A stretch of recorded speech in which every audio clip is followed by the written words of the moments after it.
gave me quite the scare. What are y'all doing out here anyways? I mean, I hate to be such a crumb, but the review hasn't started yet. This is more of a prelude.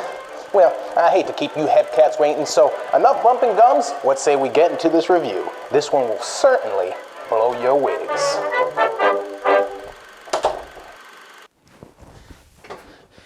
Hey guys, it's Michael again. I am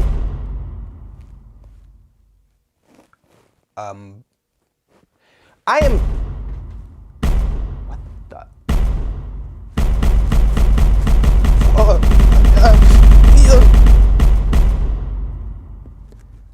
no introduction needed.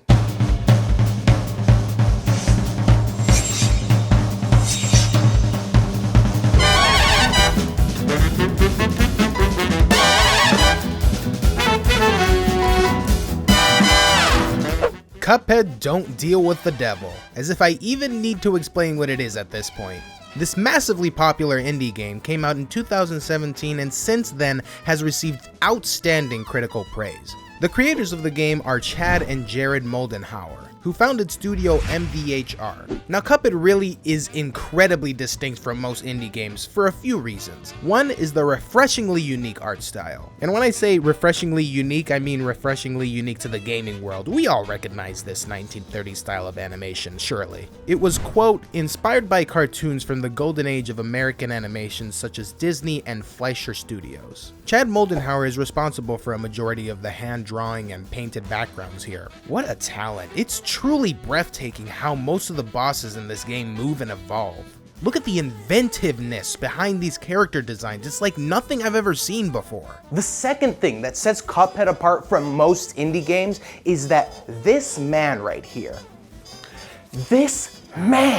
Christopher Madigan, decided to go full ham on the soundtrack. He's the composer for the game, and with the aid of several massively talented jazz musicians, they were able to make possibly the greatest OST in video game history. It was impactful enough that a small YouTuber with not even close to 100 subscribers, very handsome fellow I might add, decided to share his passionate love of the soundtrack with everybody and make a video ranking all of the songs in Cuphead. He also put rating instead of ranking in the thumbnail, the dumbass. Little did this guy know that this video would soon become his most watched and liked video, amassing over 400,000 views and little over 1,000 likes. He was amazed, and he is going to stop talking in the third person because now it's getting a little weird. So yeah, I don't know why this video blew up the way it did. I'm gonna be a little bit of an asshole to myself for a second and overly self-criticize, of course. But I look back on this video retrospectively and think, man, I could have done so much better. I really love certain parts of it, like when I did skits. That's stuff I feel like I don't do enough of nowadays because of my lack of creativity. But then there's stuff like explaining what I like and dislike about songs and making the video more engaging that I feel like I'm better at now than before. Just a minute ago, I said I didn't understand why it was doing so well until I considered one thing I hadn't before. Netflix at the time was just announcing that a new fully animated Cuphead show was in the works. Now, it all made perfect sense. A simple little TV show release got my video into the algorithm. How much luckier could I be? I'm not typically one to give reviews for things, but seeing as how I probably won't have a better opportunity for it, here is my brief review of seasons 1 to 2 of the Cuphead show. So, from the start, I thought that there was no way that this show could do bad. The original game design is based off of old-timey cartoons, so it would fit almost too perfectly. Thank the Lord my hunch was correct. The Cuphead show does a wonderful job of not only replicating the old cartoon style from the 1930s, but modernizing it in all the right ways. It doesn't do what the game does and try to be a picture-perfect copy of the not-so-picture-perfect look of old Disney cartoons where they had a lot of limitations. It expands upon it and becomes its own thing. The mix of 2D and 3D elements is remarkable, and one thing that kind of made me nervous was how they were gonna execute the characters' voices. Those worries have been slaughtered. True Valentino, the voice of Cuphead, is so freaking perfect. My name is Cuphead. I like roller coasters and hot dogs and tilt-a-whirl and hot dogs and flying swings and hot dogs and hot dogs and hot dogs and you is some mother. Then you have Frank Todaro as Mugman. He is my absolute favorite. That's a good one.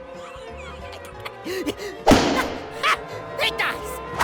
And as everybody mentions, Luke Millington as the devil is probably the greatest thing about this show.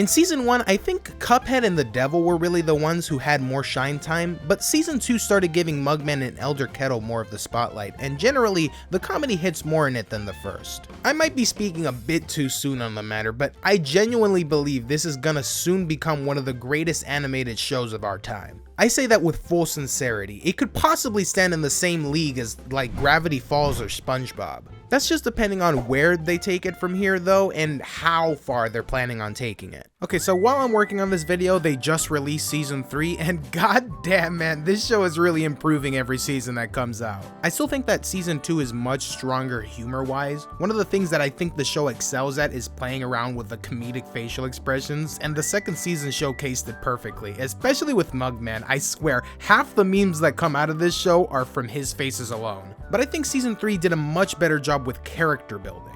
I said that Season 1 is where the Devil shined the most. Well, this season just fully fleshed him out and made him such a truly entertaining and fun character. I cannot express how well done the Devilish Christmas episode is. It really made me love the Devil even more than I already did. I love that there's this budding companionship between him and his henchmen. I think it's real endearing. There's so much humor and charm in this show, I get giddy every time I watch it. I am a little upset though that apparently this is supposedly the final season. I think I heard that Netflix is cutting back on animation costs, so for now this is all we're going to get from the Cuphead show. Man, I shouldn't have jinxed it. But I think honestly, if they end up making enough money again, this show could easily pick up right where they left off. Which is what I think their plan is, and I honestly really hope that they do plan on bringing this back because I desperately want to see more of this amazing show. But yeah, that's what I think of the Cuphead show. Hopefully I don't get claimed for using any of the clips or audio bits from the show here.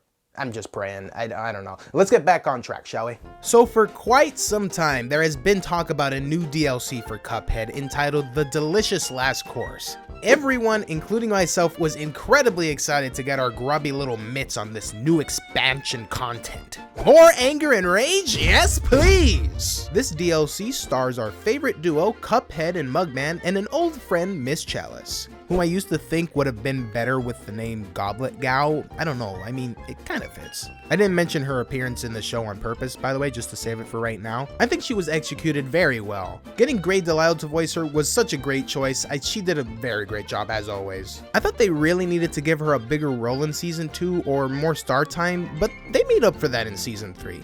Anyways, in the DLC, we now get to play as Chalice and face off against a whole new set of bosses, each with some newly composed tracks. And honestly, let me just say, something that was truly touching for me to witness was the sheer volume of people who were begging me to talk about the new songs once they came out. I'm not joking, guys. For months, people have been non-stop commenting on the Cuphead video I made, on videos that had nothing to do with Cuphead. People were DMing me on Twitter and Insta, and I couldn't believe that people wanted me to do this so badly. Now, originally, I had planned to make this video when we reached a certain milestone, any one above the 10,000 one that I set for our Rhythm Heaven fans, which we are so close to reaching. I'm not gonna dwell on it for too long, but I just wanna say thank you and I love you. Originally, I was gonna make it a milestone of like 50,000, then I was like, that's probably too much, maybe 35,000, and then lowered it to 20,000, and then I'm like, eventually I was just like, what the f am I doing? Let me just talk about it right now. Yeah, I didn't want to put you guys through the wait, and honestly, I just didn't want to wait, so I was just like, let's freaking do this. And I thought it would be a good opportunity not only just to talk about the DLC, but also to do a soundtrack dive on Cuphead because I made that Cuphead video long before I came up with the idea of soundtrack dive. But I wanted to make sure that that's something that y'all would want too, so I polled and sure enough, the results landed in my favor. Now I get to sit down and listen to all my favorite songs again. As I mentioned in that poll, I plan on discussing the in-game versions of these songs. And yeah, for those of you who don't know, the soundtrack version and the game version of the boss songs are slightly different from one another. All the primary melodies of the song remain untouched. The changes are mostly in some of the instrument solos. The instrument will either play something completely different, and some other times the instrument just changes completely. This is supposed to replicate the same improvisational style that jazz tends to have. And I'll be honest, I'm slightly concerned that these changes will affect the way I see certain songs. Maybe it will, maybe it won't. I guess we'll just have to see. This is probably one of the longest intros I have ever done. And Jesus Christ, you guys must be there like, get on with it! I am so sorry. But I am so excited to get into this, and I just know this video is gonna be probably, if not the longest, one of the longest I have ever made. It's gonna be a pain in the ass to edit, but I am so ready for it, and I hope you guys are too. But first, as always guys, please try to remember that if you disagree with any rating I give a song here, that's totally fine because this is just my opinion. And if you guys think that I should have given a song a different rating, please go ahead and let me know in the comments below. I would love to hear it. And try to keep in mind while watching that I'm no music critic. I'm just some schmuck on YouTube sharing his opinion on video game music. By the way, in order to make things more interesting for everyone, me included, I decided to purposefully not go back and watch my old Cuphead video, just so that it wouldn't influence my current ranking, and just to see how my opinion has changed in the last 2 years. I still remember the obvious things, like what's at number 1 and 2 and 3 and 4 and what's in last place, but everything else is just sort of that I can already tell without watching that old video back that the ranking that I do in the end of this video is going to have some pretty significant similarities and some not so significant differences. The rating system in place today will be from 1 to 5. Comments telling me to talk about the delicious last course. Yeah, I know it's a bit of a mouthful. I'll try to abbreviate it. I don't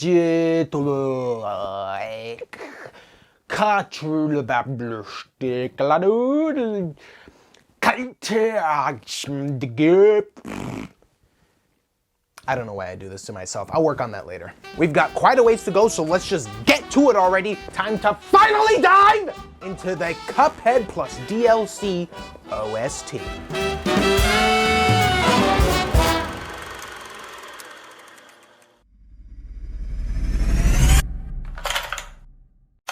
Well, Cuphead and his pal Mugman, they like to roll the dice. By chance they... Oh, you can't deny the awesomeness that is quartets. How many games do you know that open up with a barbershop quartet? Like, damn, I love the tone that this sets for the rest of the game. Maybe they should start other big games with a quartet just like this. Well, Joe Miller and his pal Ellie. I don't know the consensus on barbershop quartets. Like, I don't know if people find them cringe or whatever. Like, I fucking care though. I wish I was in a quartet. That's how much I love them. And yeah, of course I bought a barbershop outfit for this video. Would you expect anything less? Well, Cuphead and his pal Mugman, they like to roll the dice. By chance they came upon Devil's Game, and gosh, they paid the price. Paid the price.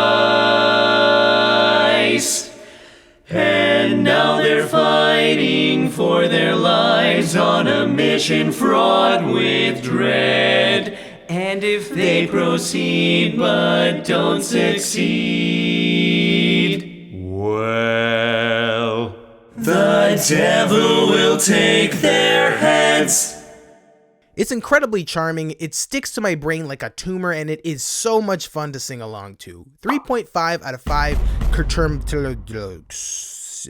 still working on that.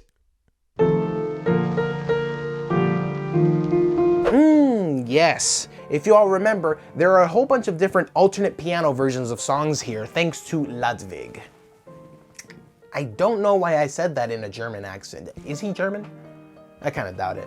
But this one actually isn't because of Ludwig. Nope, the quartet took a step back for this one and decided to just let the piano take over the melody this time. Or maybe it's one of the quartet guys and the other guys are on lunch break. I love the sound of it. You play that sweet music for me, Mikey. Yeah, at any moment do you want to maybe step in or... Oh, is that the time? I really got to get going.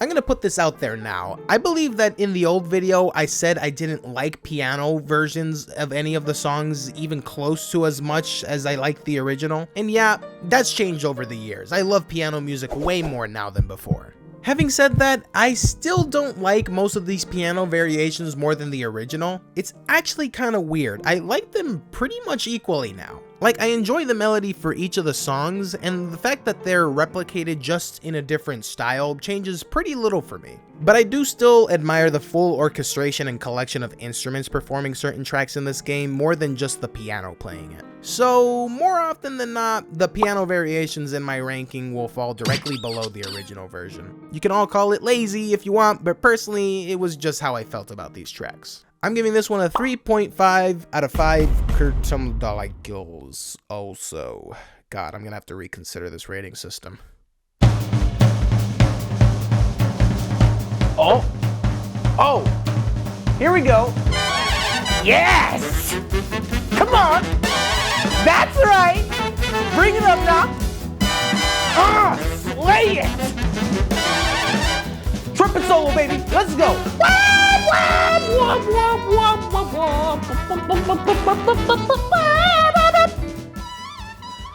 Sorry, it's what I did in the other video. While the Don't Deal with the Devil opening track does well at setting the tone for the game, what I think this track does even better is set the tone for the soundtrack of the game.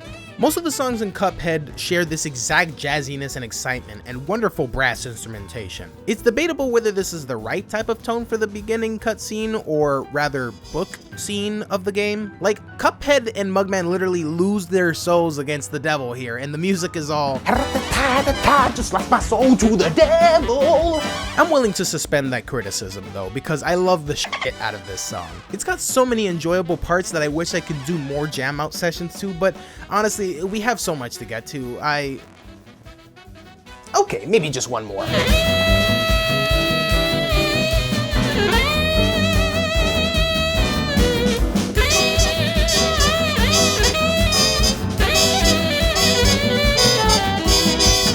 Okay, that's it. Let's move on now. 4.2 out of 5 Cuphead. I'm not quite certain where this one ended up in my initial ranking, but I have a feeling that it sank pretty hard. I don't know why, but I'm just not into this track like I was back then, if I was even into it at all. Like I said, I can't even remember. It's got an old Western parlor quality to it. I'm sure there's a better way to describe it, but I'm just phrasing it that way just so it's easier for you guys to understand what I'm talking about here. If you still don't quite know what I'm talking about here, let me put it into action.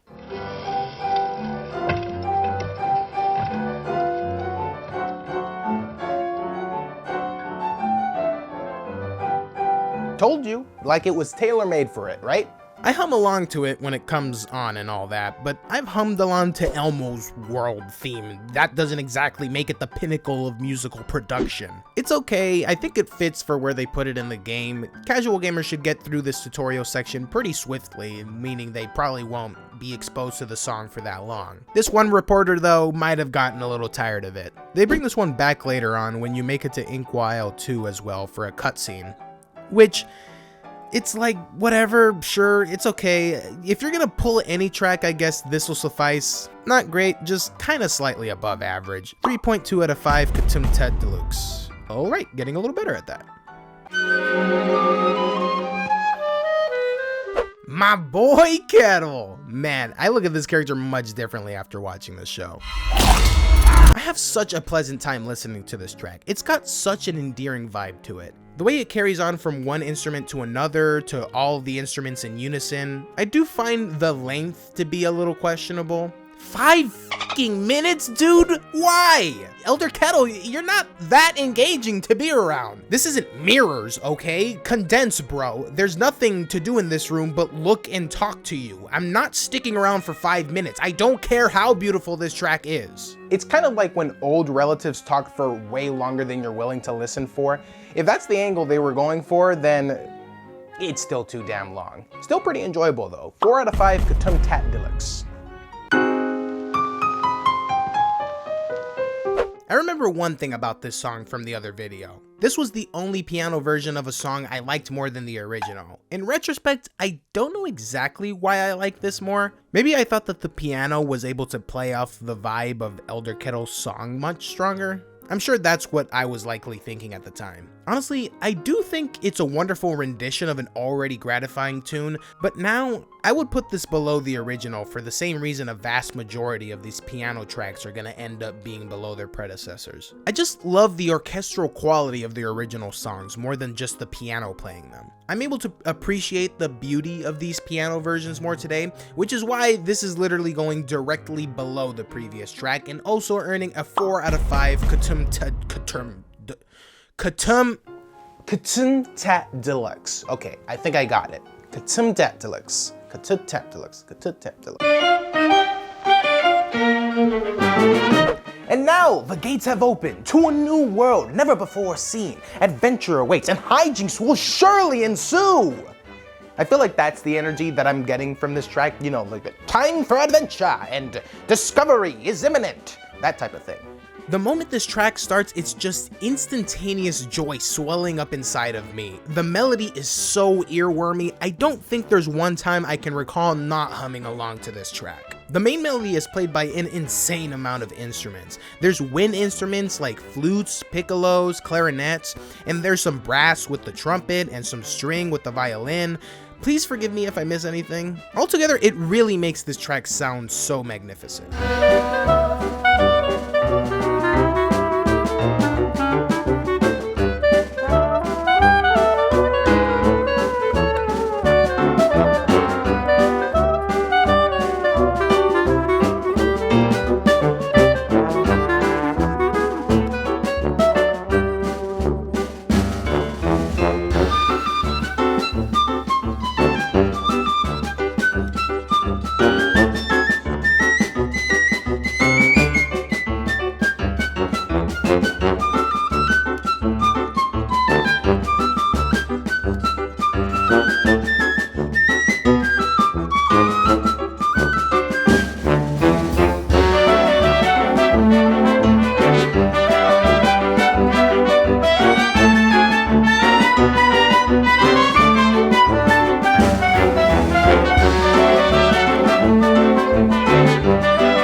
This song is based on Scott Joplin's Snowflower Slow Drag, and you can definitely hear the resemblance.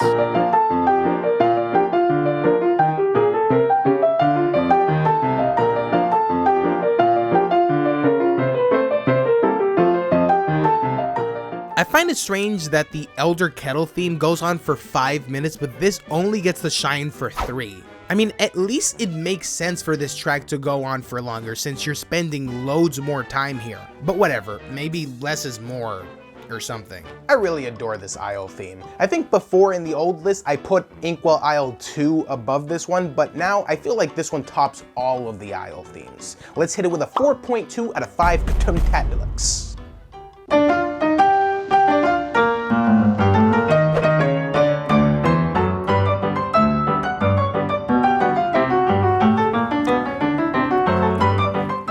Like I mentioned before, I usually like the piano renditions of each of these songs about as much as I do the original orchestrated tune.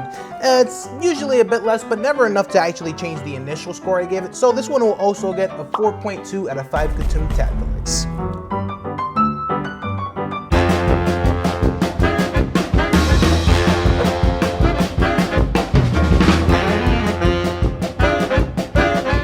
How could you not?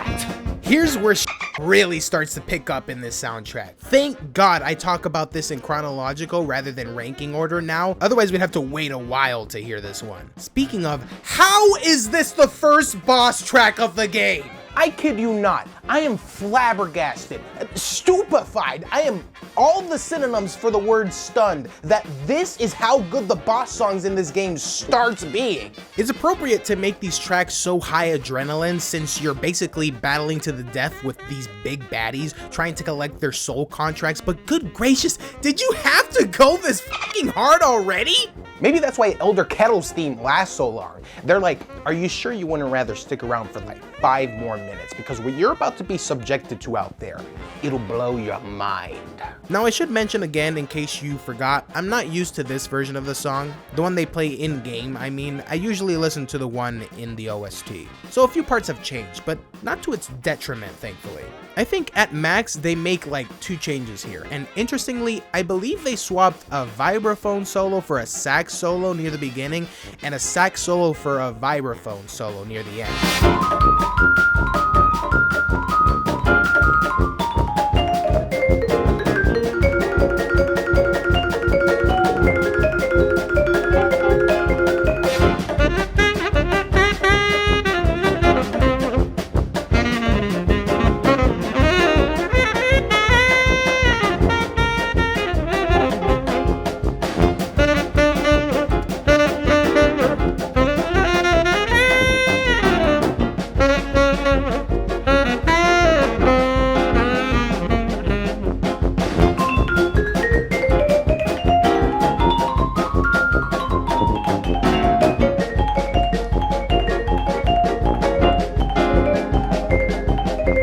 By the way, I'd like to thank all the people in the previous video who corrected me in saying that it was a xylophone when it's really a vibraphone. And seriously, thank you, because I didn't know the difference before, and I probably would have gone the rest of my life not knowing if you didn't let me know. I love those videos on YouTube that show like an intense real-life car chase, and they just put this music over it. Hilariously enough, it actually fits very well.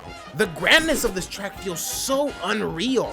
There's an ungodly level of instruments used here, and I am so happy they kept the beat drop for this song.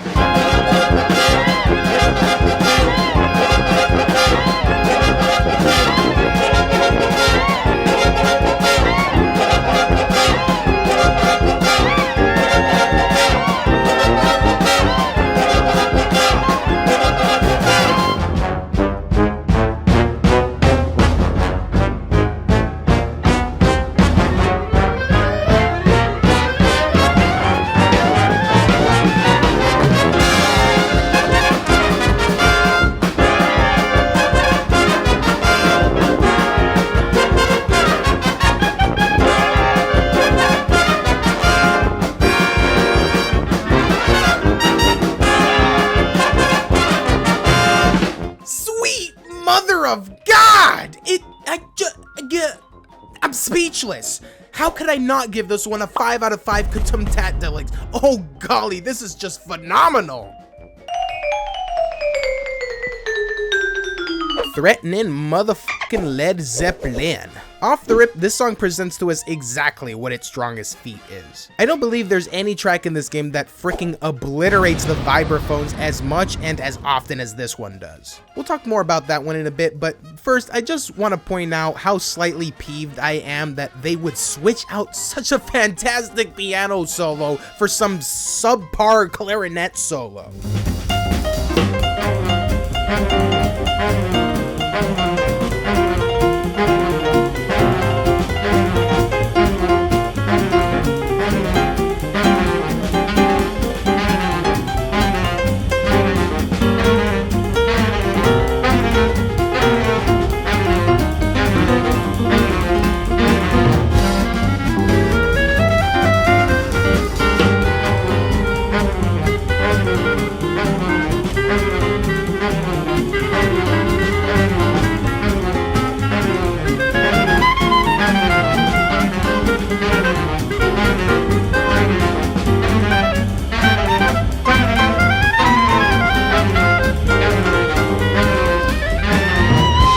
Exaggerating a bit here. It's a pretty good clarinet solo, but god damn, you gotta love the piano in there. This one makes a few more changes than Botanic Panic did, but the best parts are still in here. Like my absolute favorite vibraphone solo that plays right alongside the drums. Oh my god, this part makes me melt.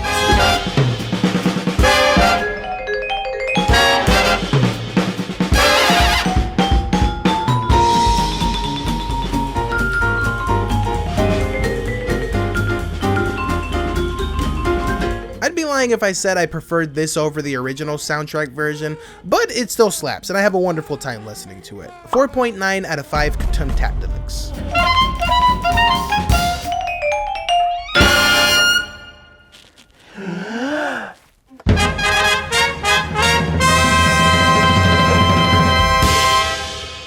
God, you gotta love that intro. I think I might have mentioned this before in the other video, but this truly was the first song that I ever fell in love with in this game. Back before Cuphead came out on the Switch, I was only able to play it thanks to a family friend who had downloaded it on his laptop. He brought it over one day and I was pitted against what he thought would be an easy first boss to face off against.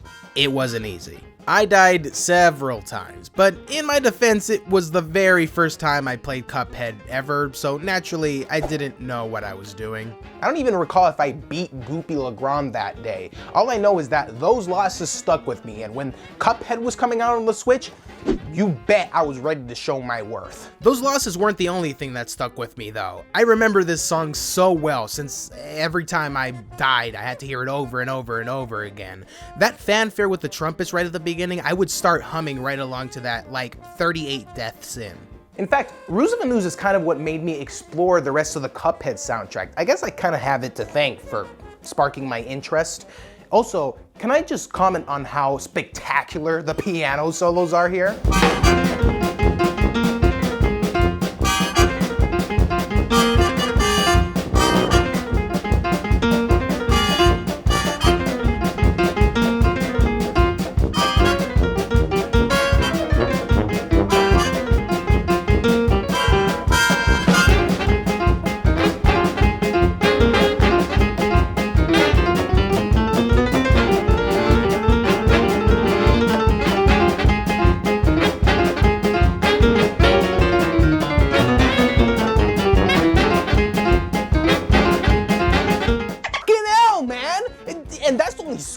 The surface with this track.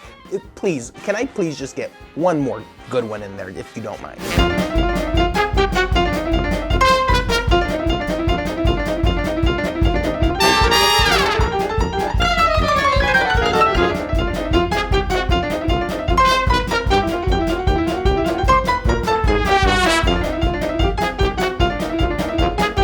Appreciate it. I'm gonna go and change my pants. There aren't really many changes they made to this one up until like the last half, which I don't really mind at all. The main thing that I care most about in this track is the piano segments, and none of those were changed as far as I can tell, so I'm as jolly as a Roger right now. Another really great song from this game. It earns a 4.7 out of 5 Toontat Deluxe.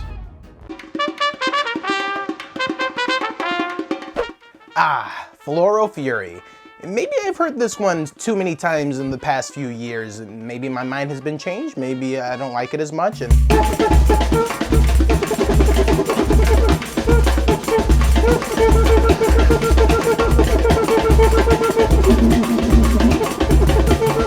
I give in!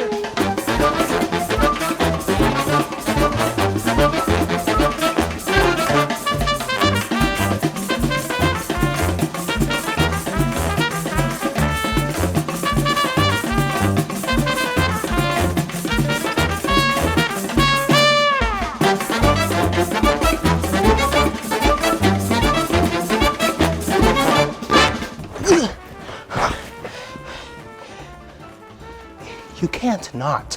How can something so glorious, so spectacular, something this brilliantly orchestrated be from a video game? It's confounding. It's astonishing.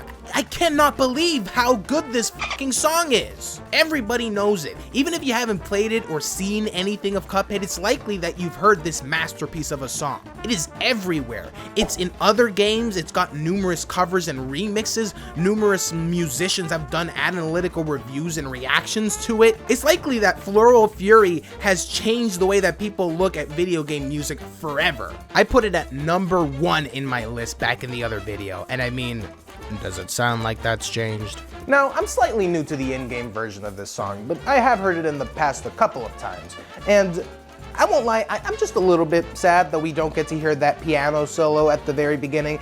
I mean, it was literally the only part of the song that I knew how to play, if you remember.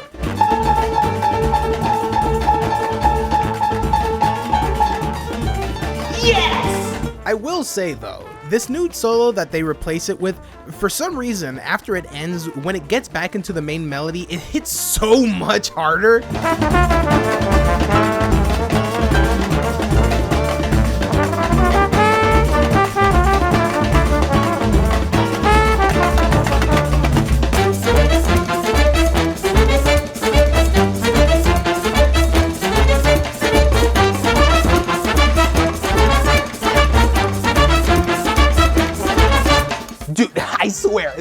be 10 jam out sessions just to this song alone. The instrument changes here don't change too much for me. I do prefer the ones from the soundtrack more.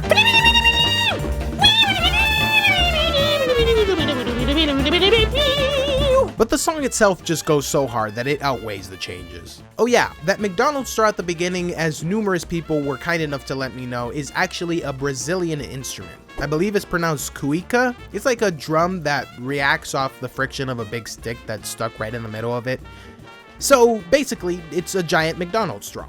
Now, I've also been told by some commenters that this style of music is samba. Not sure why they told me that. Like I said, while I'm writing this script, I'm not watching my video back on purpose, so maybe I described it as a Latin jazz music and that was wrong. I wouldn't be surprised if that's the case. It's one of the only songs in this list that adopts this style, which makes it stand out all the more. Uh-oh, I feel another jam out session coming.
Need to say how many Katumtat Diddlicks this earns?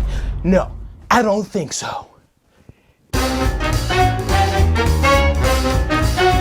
Oh yeah, ooh. I fucking broke it. Oh yeah, another classic. Matter of fact, Inkwell Isle One has some of the best songs in this game. Clipjoint Calamity is another one of those tracks that has such a unique style to it that sets it apart from the other songs here. It's got a gruffness to it, and the pace is a lot more relaxed. This track is very easy to get into. The melody is incredibly catchy. The new instrument solos I'm not familiar with are actually pretty good. And wow, the drums are just doing the most here. They even let it have some nice solos.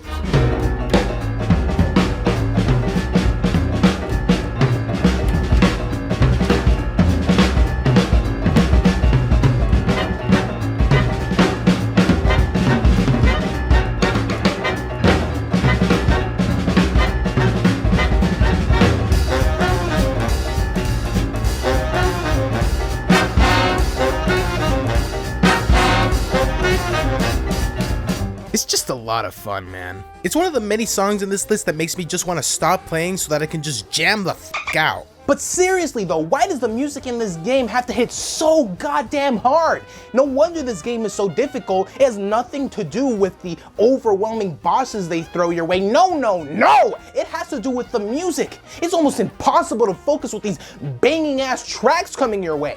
And you know what freaking time it is, son. How can I not give that a 4.7 out of 5 Diddlicks? Man, it's been so long! I done almost forgot about the run and gun levels from this game. To tell you the truth, these first two run and gun themes aren't it. I mean, they're not terrible. They're definitely better than average, but yeah, just slightly better than average. It's got an interesting sound to it. I think what works best about it is its percussion. There's so much going on with it that it's so heavily intriguing. It's not really enough to save the whole song though. One thing I think is worth mentioning is that the primary instrument, which I believe is referred to as like a tack piano, is the same instrument for the tutorial song that I also consider to be one of the not so great songs in this list. I don't know if this is the reason why I'm not vibing as much with these particular tracks, but I'm just noticing a pattern here. Anyways, let me just give this one a 3.2 out of 5 Katumtat Diddlicks and move on. You could probably guess that my opinion on this one isn't too far off from the last one. Funny thing is that while I was ranking these two songs, I had a significant amount of trouble deciding which one was better. Because they sound so goddamn similar! I swear to God, guys, listen to both of these songs side by side and tell me it doesn't sound like two parts of one singular track.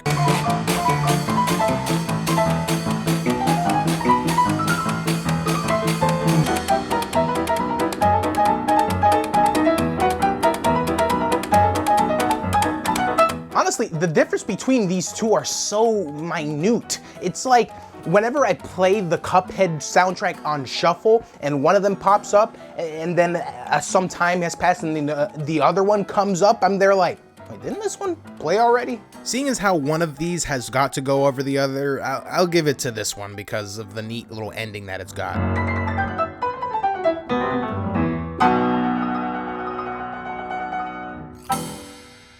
Oh yeah, that's most certainly worth a 3.2 out of 5 Cuphead.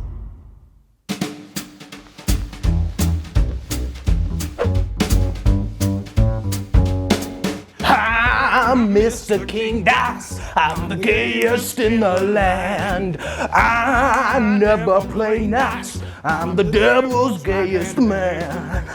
Yeah, boy! Here's another slammin' ass song. Monsieur King Dice has entered the building. Or better yet, we've entered his. Like the Die House, I mean. Where we get to listen to one of the very few songs in this game to actually have full lyrics. You heard me not so cleverly butcher it just a second ago. Its style of jazz is much smoother than the boss battle's more excited and breakneck style. It's very nice that they were able to tackle smooth jazz at some point in this list. And with the guy who plays King Dice and his fantastic raspy vocals, this is certainly a I'm Mr. King Dice, I'm the gamest in the land. It's a woman? Fooled me. What's her name? Alana Bridgewater? Okay, Alana. Goddamn. People pointed this out to me in the other video, and in all fairness, I really should have freaking searched up who the singer was before assuming that it was just some guy. Good lord though, this lady is a damn baritone for sure. I for one really praise her ability to do that raspiness throughout the whole song. That shit f***s me up big time, as you've all seen. Don't mess with King Dice, don't mess with me.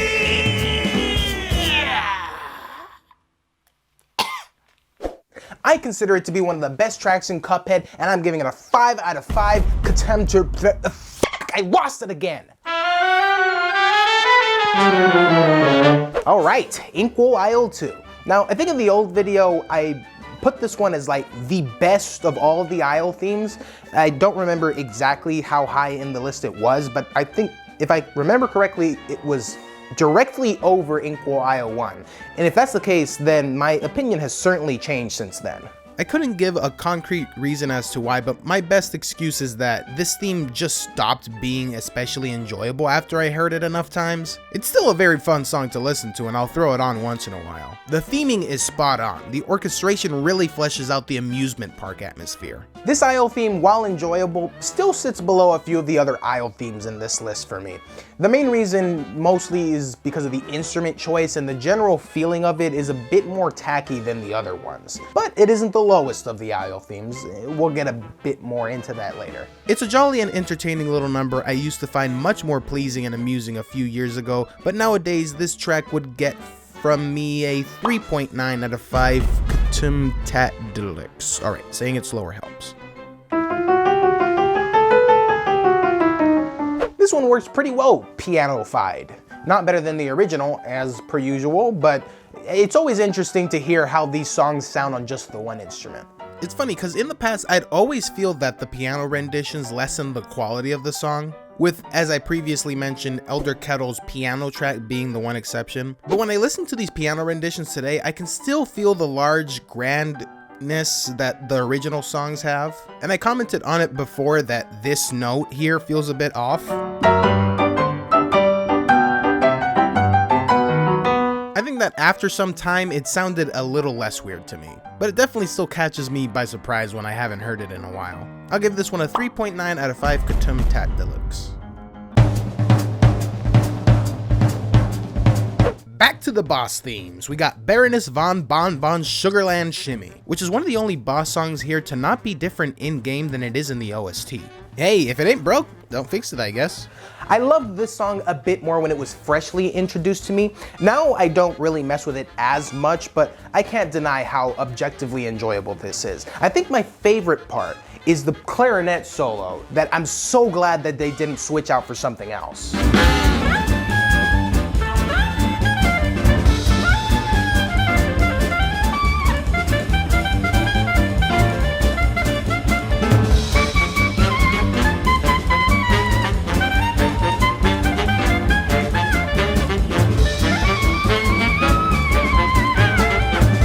I'm telling you right now, Squidward would be proud. I had to. It was right there, and SpongeBob is my shit. Other me, keep talking more about this song, please.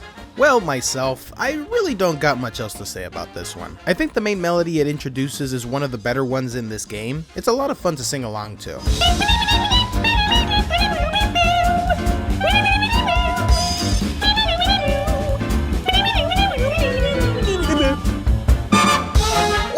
That is a 4.4 out of 5 song if I have ever heard it. A wonderful addition to the soundtrack. Let's keep her going.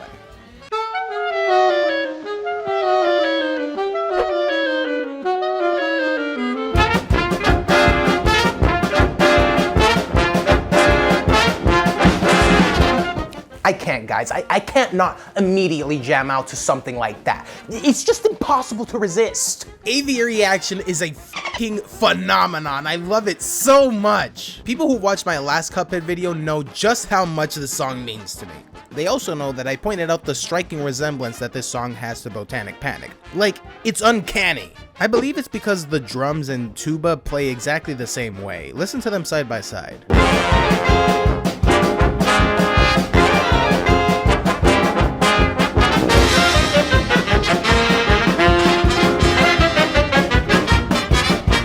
It's like Aviary Action is Botanic Panic, but with a less immediately hyper-energetic intro and much better and more engaging verses. Even the new instrument solos here slap really hard. And by the way, yes, I did know that Ride of the Valkyries plays in this song.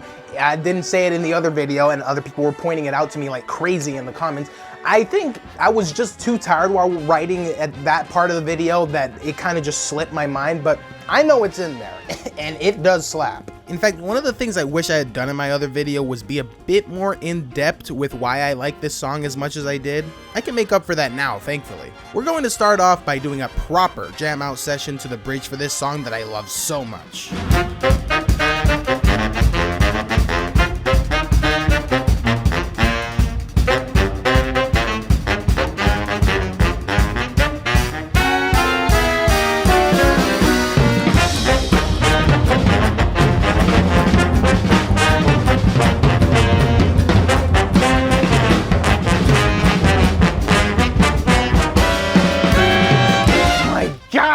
Shook right now. That part just, like, yeah, it is just so fire. Okay, without a shadow of a doubt, I know that you know that I know that this song earns a 5 out of 5 Catan Deluxe.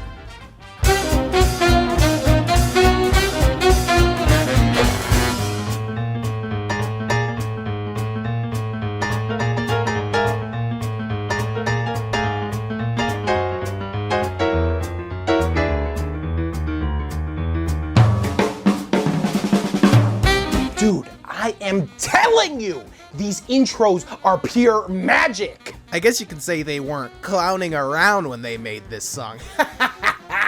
You can unsubscribe right now and I would totally understand why. This is another one of the fan favorites that most people just absolutely adore. I really like it as well. Maybe not quite as much as others do, but it's 100% a bop. That intro, as you guys saw, is my absolute favorite segment. It's like a drug to me. One thing I thought would be worth bringing up is that when I was placing these songs in order of how I liked them, I was having a little bit of trouble trying to figure out whether I like Sugarland Shimmy or this one better. And at some point I was like, I thought I liked Sugarland Shimmy more, but after listening to this one and writing this exact part of the script, I decided to swap them, and honestly, I think I made the right decision in the end. As good as Sugarland is, I can't deny how much better moments this one brings than that one. I at first wasn't really feeling the new instrument solos here, but I got used to them, and I ended up really enjoying this song again. And it's definitely more of just me noticing it as opposed to an actual fact of the song, but I feel like Carnival Kerfuffle has the most changes made in its instrument solos than any of the other songs in this list. Again, don't quote me on this, but this version and the soundtrack version are so different from each other. I think is why I was favoring Sugarland at first, because I'm like, not my Carnival Kerfuffle! But now that I've taken the time to listen to it a bit more, I think the changes are great. Some might make the point of saying that I got used to the new solos here because the alternate ones aren't that memorable to begin with, and some might agree. Regardless, I think this one earns a 4.4 out of 5 Contumtevilics. Yes! Oh my god! Guys, this one is so freaking good. You gotta love these fast-paced ones, man. It just gets you pumped up. I loved this track since the first time I heard it years ago, and I still love it now just as much as I did then. And lucky me, I got to hear it over and over and over and over and over and over and over and over again, because I could not beat this fucking dragon for the life of me. I had to change my setup so many times till I found exactly what would take this three-headed taint down. I had almost forgotten the sole objective of this game. To piss me off! I digress. The Fiery Frolic is just an amazing frickin' song. I just adore how much it implements sax here. And not just implements it, but absolutely slays it. Even the sax solo that I'm not familiar with goes really hard.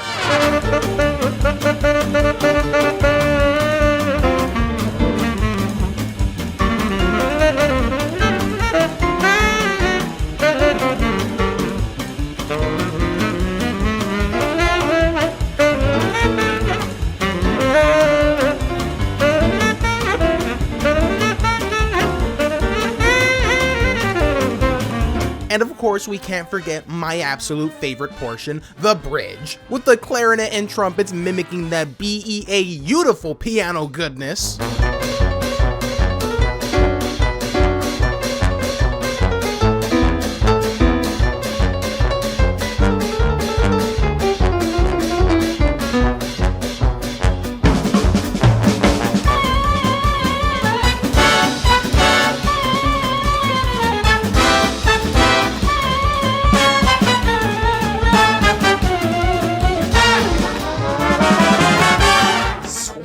Jesus, that is so fire. Pun intended. By the way, I like near the end, this part, that it sounds like the trumpetist was like touched in his no-ho without him expecting it.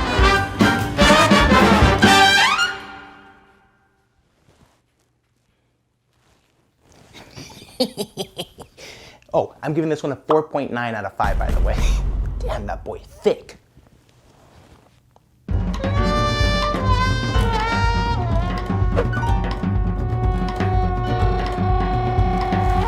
Golly, that intro with the trumpet is just like, I don't know what it is about that horn or whatever that is, but it's just so satisfying. Now, I can remember this one being pretty low on my list in the old video. I'll tell you right now, it's still kind of low, but, and I can't say for sure, I think it climbed up quite a bit. Because I actually like the song a bit more now than I did before. I used to find it a little boring when it came to anything else besides that intro, but now, all these years later, I actually do find quite a few segments in this song that I enjoy a lot. I think something I grew to love a lot about Pyramid Peril is how unique it is from the other tracks in this list. Like, even the piano here sounds slightly different than what we've been hearing. Maybe it's because it's a different type of piano-like instrument and not actually a piano. If that's the case, please take it easy on me. But it sounds wonderful, and of course, the way it's played is absolutely awesome.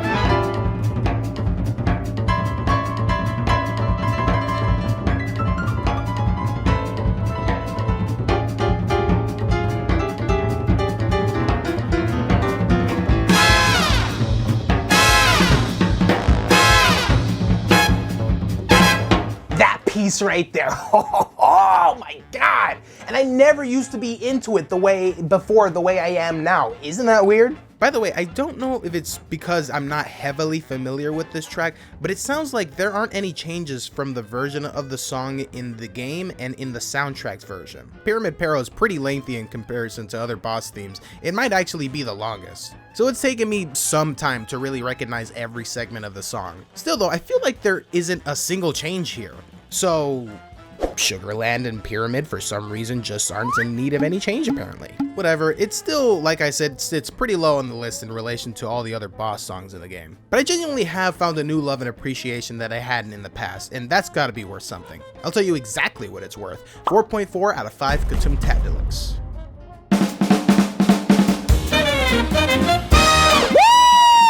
You know for a fact I'm not gonna be able to stay still for this one, boy. Let's go.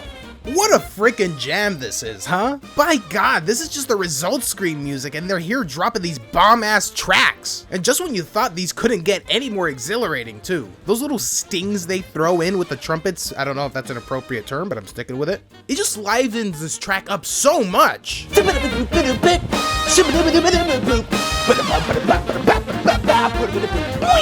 I wouldn't at all be surprised if this was what one of the band members looks like after coming out of the recording room for this song. Hey, we're about to go for round 2 in a few minutes.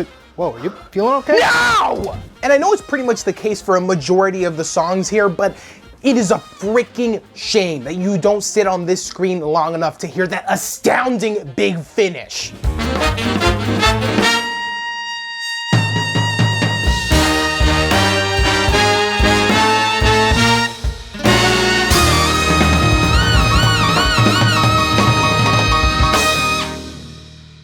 Now, if that isn't worth a 4.6 out of 5 Cuphead, I don't know what is.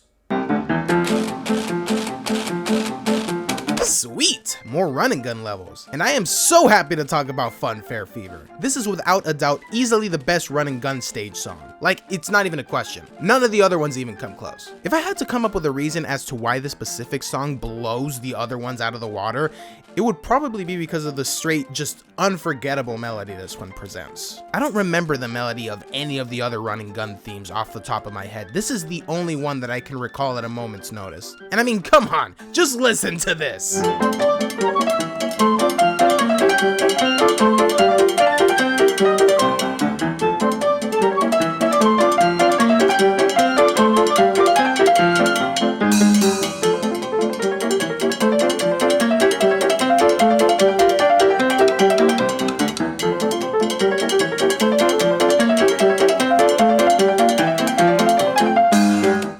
Tell me you don't think that is even the slightest bit enjoyable. At worst, this song is good, nothing below. It's crazy too because this one still carries over that horse trot beat that Treetop Trouble and Forest Follies had. I love it. It is unmatched by any of the other run and gun themes and I can listen to it forever. I'm hitting Funfair Fever with a 4.4 out of 5 Cuphead. I know I was putting the other run and gun themes down just a second ago, but honestly, I think this one is alright. Not great, just alright. I think the thing that they especially lack is a catchy melody, like Funfair had. I don't know why these run and gun themes and I don't get along too well. I mean, I don't hate any of them. It's just, in a list as filled with masterpieces as this, these aren't really what I flock towards when listening to the soundtrack. And I guess that's it. Yeah, I don't really have much else to say about this one. Yeah, let's give it a 3.5 and get moving. Here we have a concept for Cuphead that was removed altogether. What I've been hearing is that back in Cuphead's early stages of development, they planned for each of the bosses or the run and gun levels or both to have a time limit for how long you've got to beat the level. And I think that this is quite the stress inducer of a fucking song, so it would have been perfect had they added it.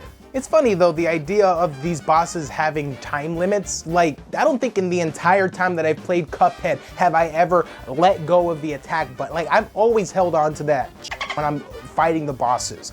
Like, because otherwise, what's the point? You're just sitting there while all these projectiles the bosses are throwing your way are coming at you. And you're just getting no progress at all. Like, there's no time to dilly-dally. Unless you're doing it so that you can listen to the music, which in that case, valid, completely good reason to do that. But like still though, it sounds really hard. just to listen to the music. I mean, depending on which boss you're facing, it'll be easier or more difficult. Like imagine Junkyard Jive just sitting there avoiding all the projectiles that he throws your way. Like, I feel like it's probably just better for you to listen to it on the soundtrack than in the game. That way you don't have to worry about, you know, dodging attacks. But anyways, it's an interesting track. It's cool that they make a new song for if you're close to running out of time, as opposed to doing what, for example, a Mario game does, which is speed up the song that plays in the level naturally, which is also pretty stressful, I won't lie. But I love the extra effort they put it into it, even if they decided to take it out of the final thing altogether. 3.6 out of 5 Cuphead Deluxe.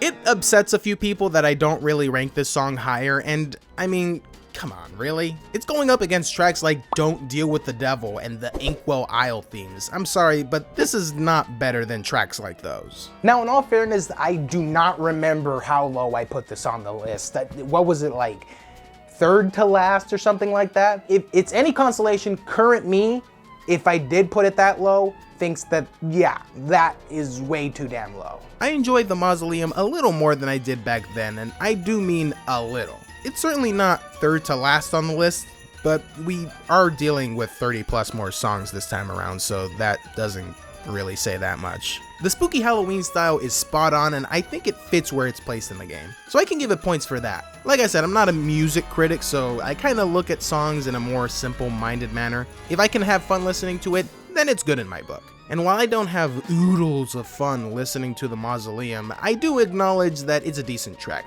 3.5 out of 5 Cuphead Deluxe.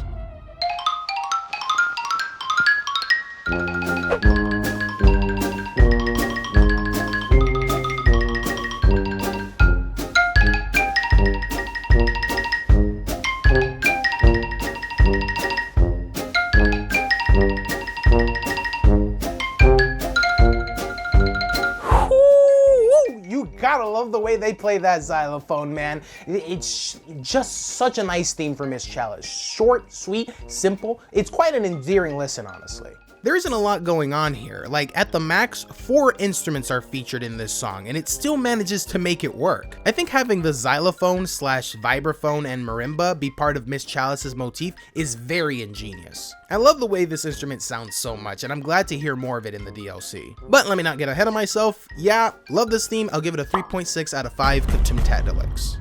It's nice to rest your eyes and maybe go outside. Come on, man, you already know what's up. Barbershop quartets, my guys, this time complete and unadulterated. This is just a cute little reward that they throw in for helping the quartet find their 4th member, and what a freaking reward it is. I always go back and listen to these guys every once in a while and completely ignore the message of their song and proceed to play 10 more hours of this game. And to me, the only way to do it justice is to get the boys out here. Come on in, fellas, and let's take it right from the top. You ready? It's nice to rest your eyes and maybe go outside.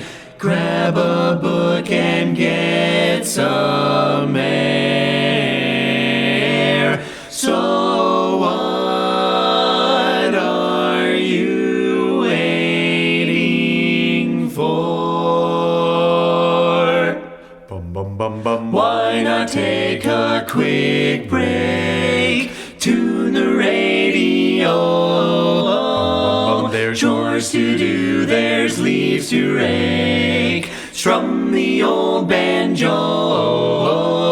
You can practice your Lindy hop. Bum bum bum bum. And maybe later sing with your barbershop. Why not take a little quick break and come back for more? Then come back for more. Or please come back for more. That's right, fellas. That's how we do the damn thing, right? Yeah, come on. I think this one, for sure, earns a 3.7 out of 5 Cuphead Deluxe. Come on, from the top again, boys. Let's go. It's nice to... Guys, where'd they go?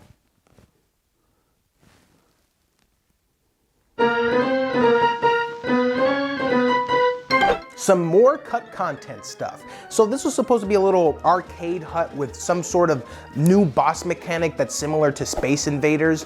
And I don't know the exact reason why it was cut, but some people say that it was because these arcade style games would have existed in the 1970s and that, you know, wouldn't have existed in the era of 1930s, which is where this game is supposed to be taking place. I admittedly really love this song. It's got a wonderful arcadey funfair vibe, not unlike some of the previous run and gun levels we discussed from Inkwell Isle Two. This one has got a much more enjoyable melody than Funhouse Frazzle, but it doesn't exactly trump Funfair Fever. There's a lot of wacky little sound effects distributed throughout the track, and it pumps the fun factor up by a ton.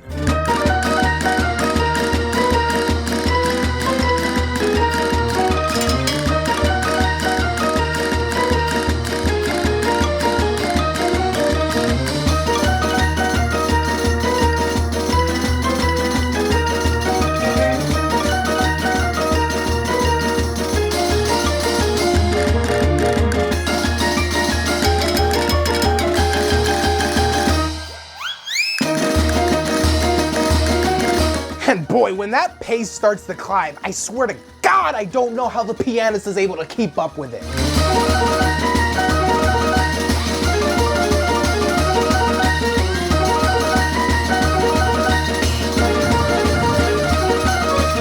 It's such an overwhelming jumble of kooky and strange instruments, and I love it. It's another one of my personal favorites from this track. I'm giving it a 4.2 out of 5 Patum Deluxe. And again, another thing that got cut from the game. Now there's a lot of debate over where exactly this was supposed to take place in the game. Quite a number of people suggest that this was supposed to play if you upped your score in any way for the boss stages. I believe in the old video this is also what I assumed. Others say that it's supposed to play when you achieve a perfect S rank in a boss level. But the main thing that people seem to have agreed on is that this was supposed to be a part of the coin op bot minigame. And yeah, if you got a high score, this would play. And I love how they actually remixed the results screen music to fit that same kind of style that the coin op bot music has. Not much I have to comment on for this one. I think it would have been a nice inclusion, and I think it earns a 3.6 out of 5 Patum Deluxe.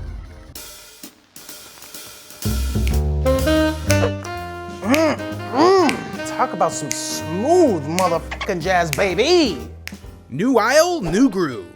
No, not that, like the style of the song, I mean. I think this one is an absolute treat. The entire time, the saxophone is just absolutely slaying that main melody and destroying that bridge. It sounds so much like music you'd hear at a jazz club. I don't think I gave this a good enough placement in the last ranking, and I'm hoping to make up for it here. I think this for sure takes a lead over Inkwell Isle 2 at the very least. I don't think I'd go as far as to say that I like this one better than Inkwell Isle 1, but I would sandwich it between Isle 1 and 2 and say it's like my second favorite Isle theme overall. I definitely tend to gravitate to the more jovial sounding tracks, while darker tracks like this that appear towards the later parts of the game end up not really being my favorites and they don't really catch my eye. But there is some level of admiration that I have for them. Being that this is the last style, or well, used to be the last style before you make it to Inkwell Hell, aka Devilland, this energy of like, it's no more fun and games for the main protagonist, definitely fits perfectly here. I think that hitting the players with some bright, adventurous energy first, fun carnival vibes second, and then the more serious and suave feel third is a very, very clever way of transitioning into the more sinister parts of the later game. I'm gonna give this one a 4.1 out of 5 Patum Deluxe. Very good piano rendition here. This one is so close to being better than the original, but I'm just so into the cafe lounge energy the initial version gave off. I feel like if the saxophone in the original were swapped out with the piano here, it would like morph into something so incredible. I would even accept like the sax and the piano swapping in and out with each other and then harmonizing with one another towards the end. Ooh, oh, that would be very satisfying actually. How it is now though, is pretty enjoyable. Jesus, I don't know what's up with that last bit being so like aggressive. Anyways, whatever. I'll put it under the original, 4.1 out of 5 Patum Deluxe. Calm down, jeez. Porkrind's Shop Theme, another alright track. This one has a bit of a saloon quality to it, similar to the tutorial song. And just like the tutorial song, I don't get all too hooked on this one. I barely ever listen to it. What I think I like more about this track though is that it sounds more like the music you'd hear at a saloon if you were there to mainly drink at the bar, while the tutorial music just sounds like you're doing something lame, like just playing cards. Hey, shut up! Can't think of much to say about this one. It's suitable and all that good stuff. 3.6 out of 5 Cuphead. Oh, I've been waiting for this one. I have such a fascination with this track. It's so uniquely amazing. I love that build up in the beginning, starting with just the banging of the drums and then the trumpets start going.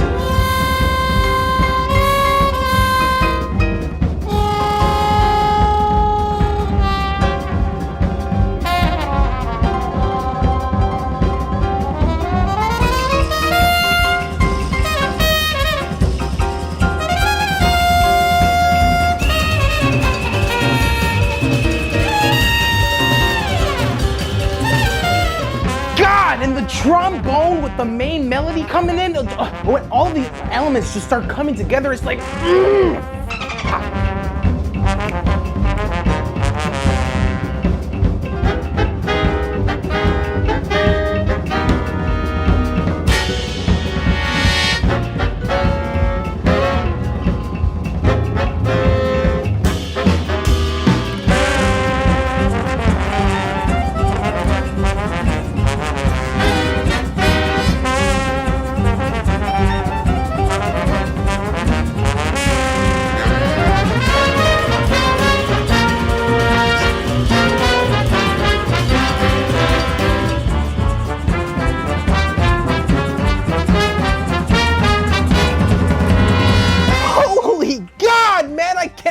this is just awesome! I am enamored with the style that this song takes on. Every now and then it'll go back to just the drums pounding and the whole song sort of calms down until the point where an instrument comes up to do a solo. No big deal, right? But then comes in another and another and the maracas come in and all the instruments just come in together. Oh my god!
This freaking game never ceases to amaze me. Even the in-game changes are just as good as the ones in the OST.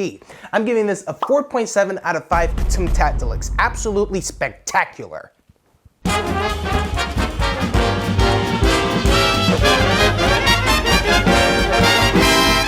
God damn, what an opening! Just immediate and in your fucking face. I love it. Completely contradicts the last song we discussed. I didn't used to think too much about Shootin and Lootin back then. It fell into the shadow of so many other great songs in this OST. But once I had my fix of my Floral Furies and Botanic Panics and answered top 10 favorite songs here, I started to listen to it a bit more and it quickly started to grow on me. It definitely still isn't as immediately catchy as most of the other tracks in this list, but goddamn, when it reaches that point, you just can't help but move and groove. There's one thing I always think of when I see this level. This music is so different from what my mind would assume the appropriate music for this level would be. Like, my mind was picturing this. Here's a real high five.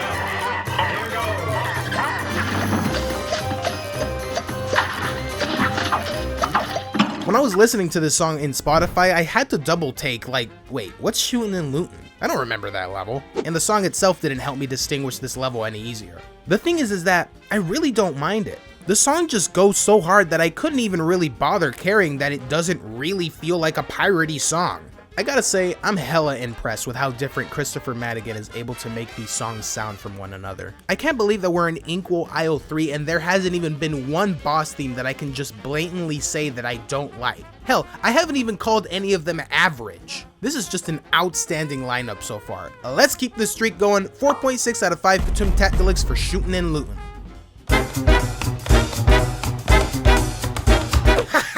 Yes! The fun just don't stop with these boss themes, bro! This song was another one that I loved sort of late. I think I explained it in the old video. I accidentally left this one on for a bit too long when I had the playlist for Cuphead on, and I heard these later tap dance segments and immediately started to play it over and over again afterwards. I have kind of the same fascination with tap dancing as I do with barbershop quartets. I don't know if I'd go as far as to say that I'm obsessed with it, but it's definitely very interesting to me.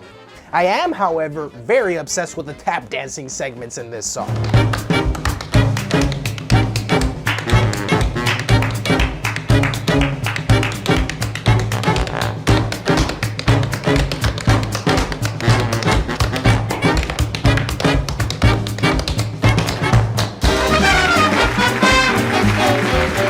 Man, that shit goes hard. I just love the way that sounds. This next upcoming segment, by the way, for some reason, I always associate it as sounding like two tap dancers battling each other out. Like the one that was just tap dancing is already there and then some other guy comes sizing him up. This is basically what I picture in my head every time this part plays.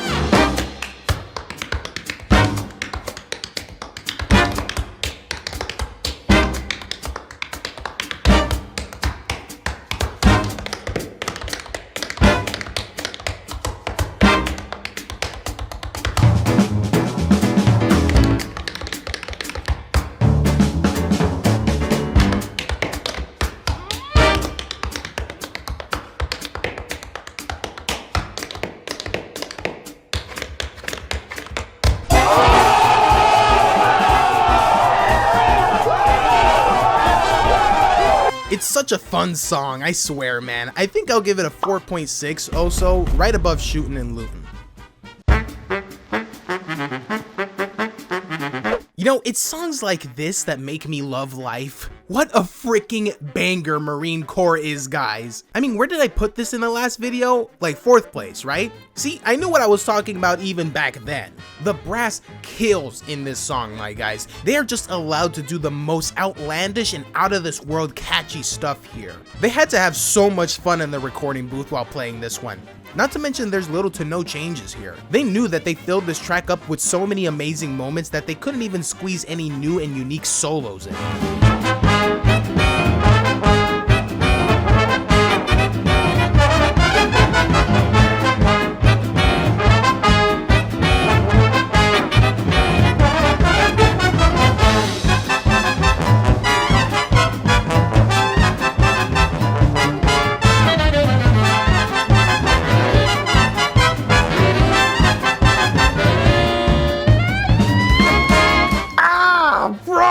Dude, I wish I could do a freaking jam out session for the whole song. It is beyond comprehension how good this one is. How about one more jam session and that's it.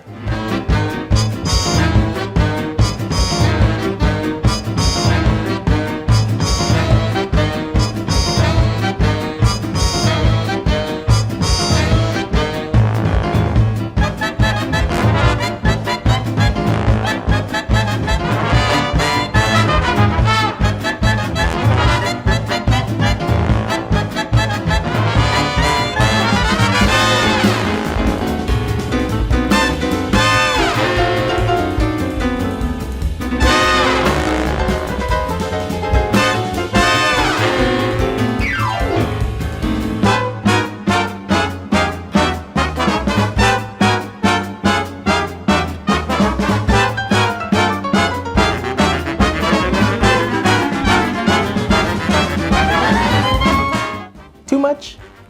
Yeah, okay, let's just get moving on. As if I even needed to say it, 5 out of 5 Ktum Tat Deluxe.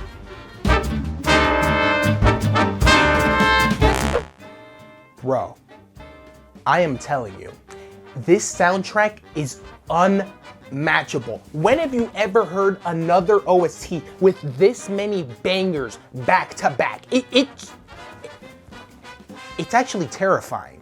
In my humble opinion, one of the most immediately catchy melodies of any song in this game. It could be put up for debate, but based on my experience and sharing this song with friends and family, this song's melody is the easiest and most earwormy in all of this game. I mean, it plays so many times, it'd be impossible to not have this stuck in your brain at some point. Junkyard Jive has an extremely formidable foe, aka this fucker, and an unforgettable melody that is just bundles of enjoyment waiting to make its way inside of you.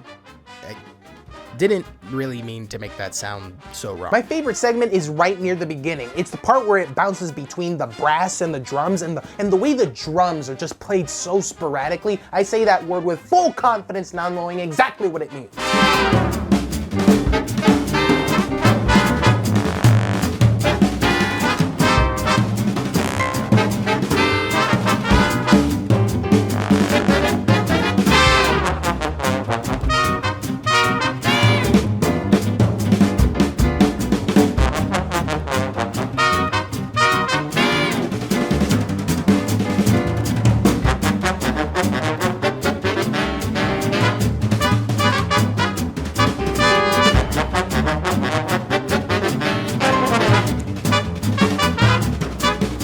The drums are so light here too, it like never goes really hard. Almost as if it's not trying to take away from the real star here, which is the brass with that awesome main melody. There are a few changes made in here to the in-game version that I'm not quite used to yet, but it doesn't diminish from the song, even in the slightest. I'm just a little bit bummed they took out that one vibraphone solo out for a sax solo. I really like the vibraphone solos in this game, so to see this one go was not great, but it's all good, I suppose. The song's still mad jammin', and I'm ready for some more entertaining ass songs, so let's get 'em moving. Definitely another big favorite of mine, 5 out of 5 Katum Tatdelix, no doubt.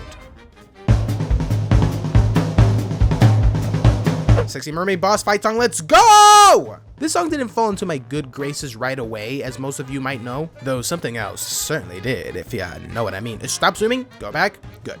I have a harder time even today trying to remember what exactly is the primary melody for High Seas Hi-Jinx. That may be the reason why it took me so long to get into it, but of course now I know the melody. Hit me with a jam session of that, please!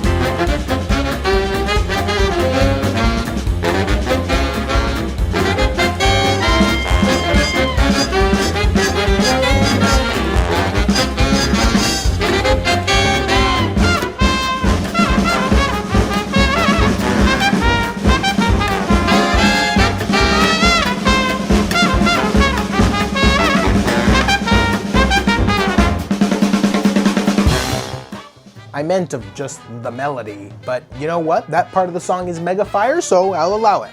The different solos, once again, don't really bug me here because I wasn't all attached to the original ones from the OST to begin with, so a little change here and there doesn't really affect me too much. Honestly, half the time I don't really notice with this song. I'm gonna give it a 4.6 out of 5 Katum Tatdelix. Yeah! I'm so happy I have a second chance of reviewing this one. I remember back in the other video, I was not that enamored with this one. I honestly don't even remember where in the list I put it, but now I have fallen in love with this one. This freaking song is just demented amounts of captivating. It is so cool what they managed to accomplish with this theme. As you can see, it's a railroad boss fight, and from the beginning with this and the percussion just going like a train starting up, it's so perfect. Now this song is possibly the one song that is unmistakable. Like, if you've ever seen the bosses for this game, you know exactly who this song belongs to. Sometimes the songs try to match the theme of a level, and I end up not liking that theme, and so I end up not liking the song as much. But I love that they were able to make the song work while still fitting perfectly to the theme of the level. Like I said with Shootin and Lootin, as long as the song bops like hell, I don't really care if the theming matches or not. But this was able to achieve both.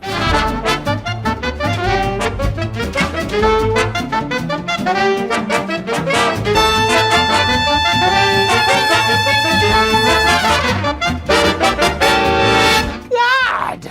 The brass blaring like the whistle of a train is just so cleverly done. And the parts where the trumpets go, that is just, it adds so much more to this song. I love it. All the trumpets and sax and percussion is just executed in such a specific way that was very intentional to making this song sound as much like it's taking place on a railroad as it could. This part of the song is my absolute favorite part.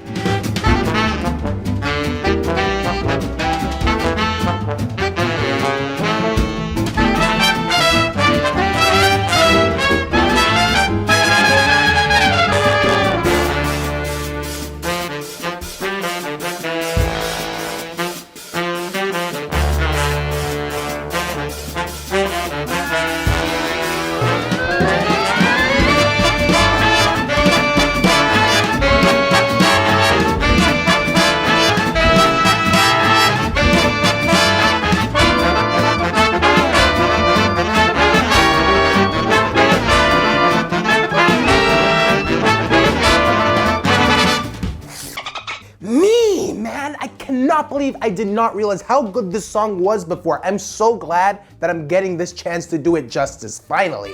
4.9 out of 5 Katumtatdelix. Oh my god, I cannot believe we lost such a great freaking song. This level was scrapped from the final game. It stars Jelly the Octopus, and it's an enemy that can only be attacked by parrying his little antenna on the top. I think they should have brought this back when the DLC dropped. Actually, many people thought they were going to when the first trailer dropped because they used this song in it.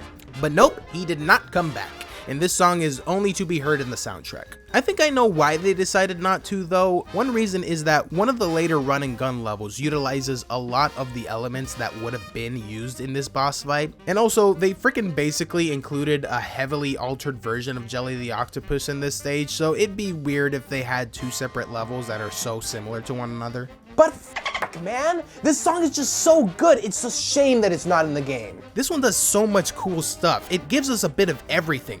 Vibraphone, clarinet, sax, trumpets, drums, piano, the whole 9 yards. And it plays around with everything in such amazingly engaging ways. Best part of this one for me is in the middle where the brass starts going insanely crazy and then it just snaps to just the subtle little drumming with the cello as well, and then little stabs of brass in there. And no, don't expect me to have a big ass cello in this jam session, because that would be crazy.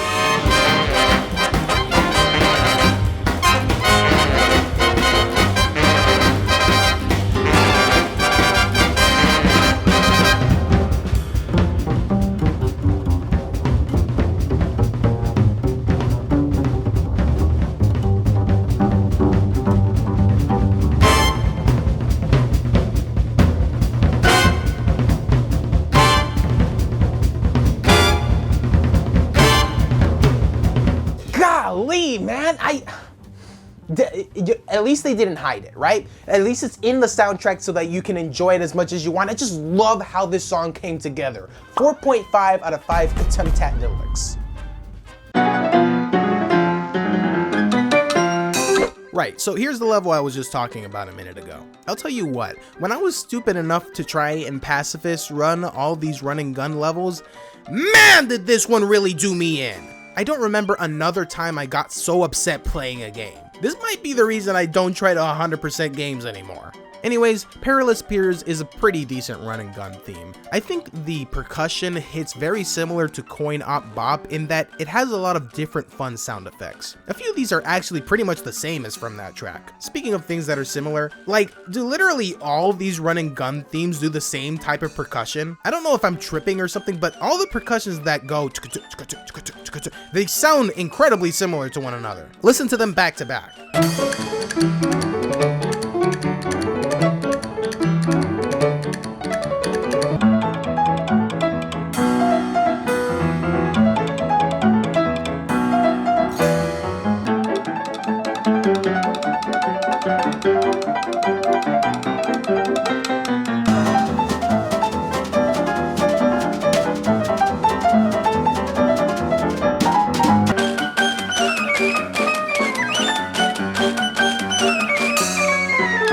Yeah, they're all slightly different in some ways, just for good measure, but there's an underlying similarity to all of these. I think they're either all the same type of instrument or a bunch of different instruments that sound very similar to one another. Yet they all have that same horse trottiness to them. This track I can probably label as my second favorite. It's got a more engaging sound than a lot of these other run and gun levels. It doesn't beat the Funfair, of course, and it isn't a huge amount better than the others we've discussed, but it's pretty good. 3.7 out of 5 Cuphead Deluxe.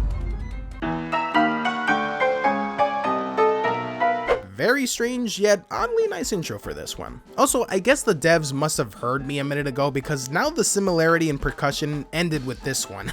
I did notice, thanks to this one, that a lot of these also like to change the percussion like a lot in the middle of the song. This one I'd maybe put right below Perilous Piers, I think. It's got some nice tack piano going off on the front lines, basically like the head centerpiece of this whole track. It's an alright song overall. All these run and gun theme ones are just fine, you know? What I didn't like too much about the first two run and gun themes is that comparably, they were a little boring, but I can't say that about these later ones at least. They all have a very unique style that at least differentiates them a bit. God, what are we, like 40 songs deep now?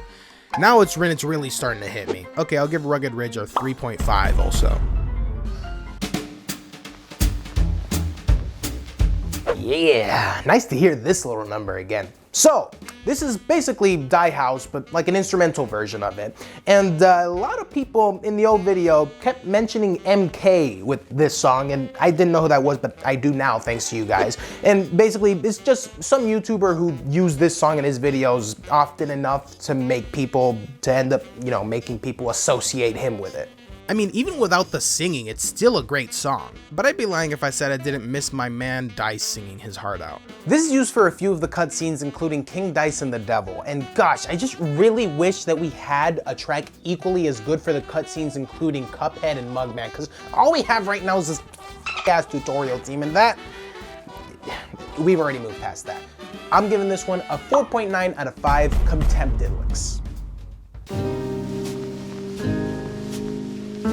Ooh yeah, love the dark turn this took now. As I said before, I think the transition of the song's moods were handled great. It reflects the story beats more than perfectly. It shares a little bit of melodic similarities with Inkwell Isle 3 in my opinion. I also really didn't appreciate this one back in the day, but I'm able to do that now. It's likely cause I've been spending enough time with it now that I'm able to really start feeling this track. Having said that, yeah, I don't ever listen to this song. I think there's a fine line I walk between in terms of song enjoyment and song appreciation. Some songs I enjoy more than I appreciate, and others I appreciate more than I enjoy it. Sometimes I'm right in the middle. It works. 3.7 out of 5 Contempt Deluxe. I'll keep it brief. I think this transitions to piano okay. I definitely felt like the original had a much more sinister quality to it, which this also has, don't get me wrong, but it's much more apparent with the other one. Both of them pretty much accomplish the same thing. You can feel how serious the situation is with either version. But as has been the case, I'm more partial to the full instrumental ensemble version than just the pianos playing. Still a good song though. Again, 3.7 out of 5 Contempt Deluxe. From All Bets Are Off bringing back Die House and Inkwell Hell sounding similar to Inkwell Isle 3, the theme of this section of the game is backtracking, which I'm beyond happy to do. The introduction theme comes back here, but we get different verses added in. Honestly, these are much stronger than the ones from before. Listening to this track in-game versus listening to it in the OST is a very different experience from one another. You didn't really need me to tell you that, but what I'm getting at here is that basically what the game does is it takes all the different segments from this song and shoves them into the appropriate slot where they're meant to take place inside the game. But for whatever reason, I just love the way they put it together in the OST so much more. And there's these segments where it's just the drums banging away that's so clearly supposed to be the segment in between each boss fight where you roll the dice.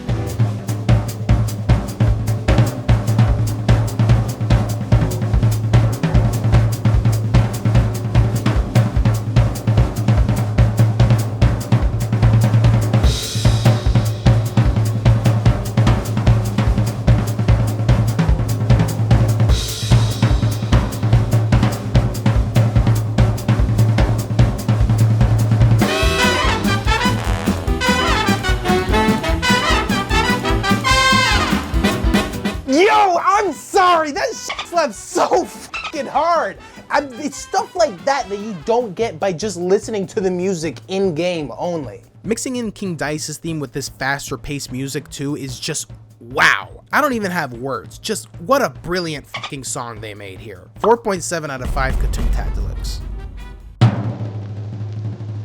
Oh yeah, I almost forgot about this one. Well, I mean, it's just a little musical track for this one cutscene with the devil. Nothing too spectacular about it. It's a very cool way to hype up the moment, I'll give it that. Not extremely pleasant to listen to though. That's all I've got for this one. 3 out of 5 Katoon Deluxe.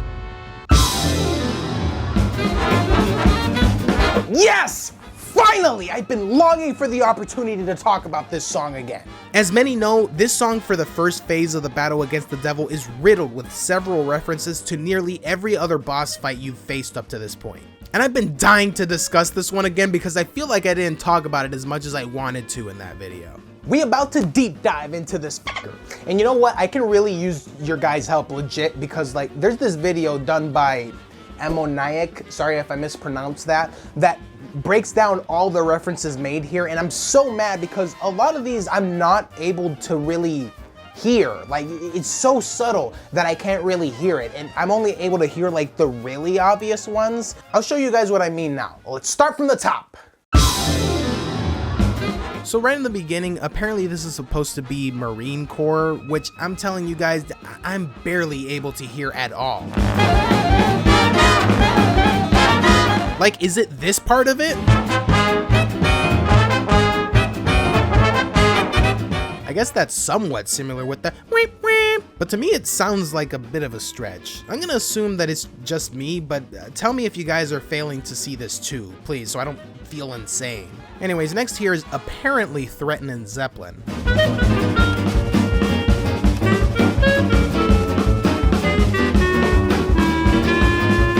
Now that one I just straight up don't hear. All I hear is the new motif introduced in this track. What is it? Is it in the percussion or something?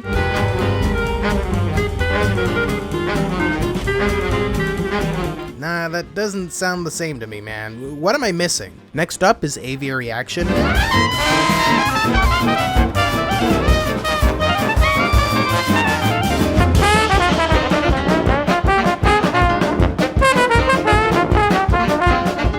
Nah, didn't hear that one either. I guess, is it like the same instrumentation or something? Because I'm not picking up any similar motifs from this song. Now here's High C's Hi-Jinx.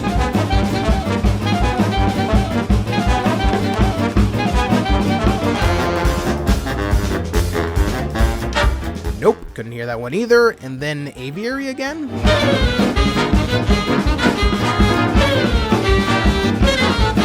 I'm not getting any of these beginning ones. Is it because I'm focused on the melody of it? Okay, let's just get to the more obvious ones finally.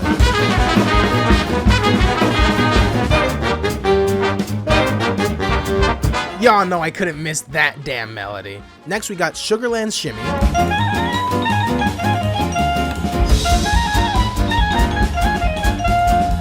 And of course, Floral Fury.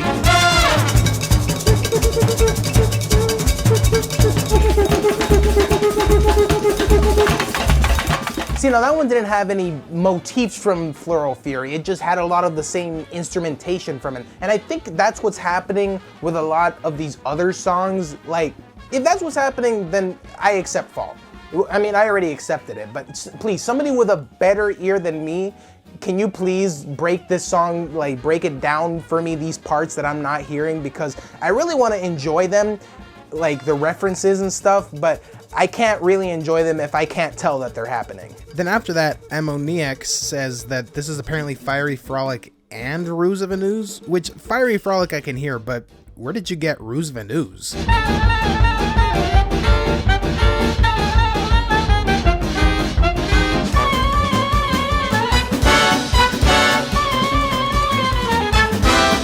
I'm sorry, but I don't think that's correct. I think this is just Fiery Frolic. Next one is pretty nuts though. It's both Carnival Kerfuffle and Clip Joint Calamity. It's very hard to hear, but beyond the you can hear the which is from Carnival.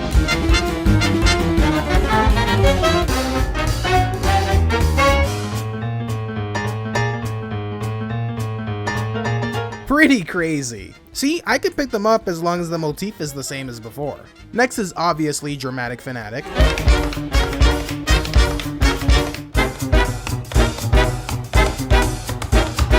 Right after is supposed to be Shootin and Lootin, which I'm guessing is supposed to be the instrumental again, because I didn't catch any motifs.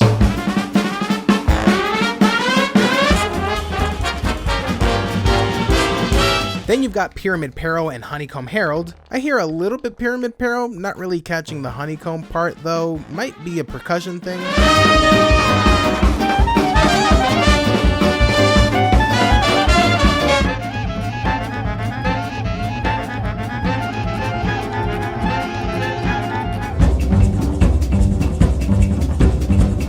Next one is One Hell of a Time, apparently mixed with elements of Botanic Panic, Aviary Action, and Murine Corps. Sure, why the hell not, man? I believe it.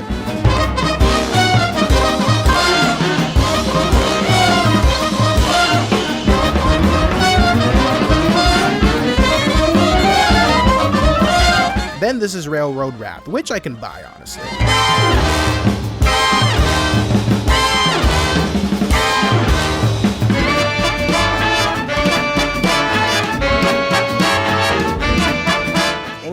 That's it. What a train wreck of a breakdown. I don't even know if all of these are like proven to be correct or if it's just an assumption by the person who made the video.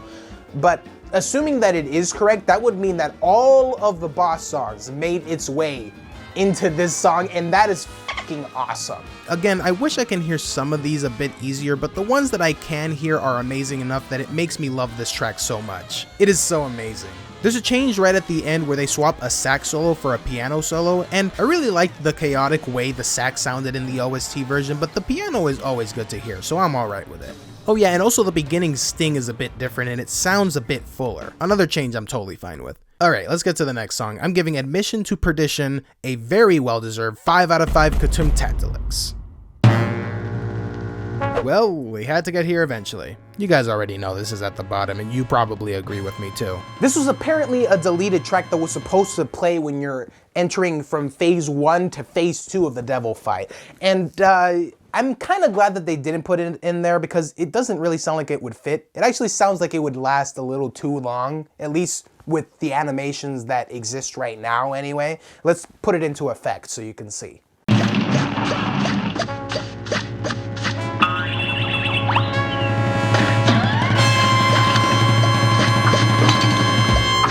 Yeah, like I said, at least with how they ended up designing this level in the end, this doesn't work, at least for me. Here's a thought. You know how when you get that messy orchestra after you choose to join the devil? Well, how about just playing this for when you do the opposite and choose to fight the devil? Let's see how that would look.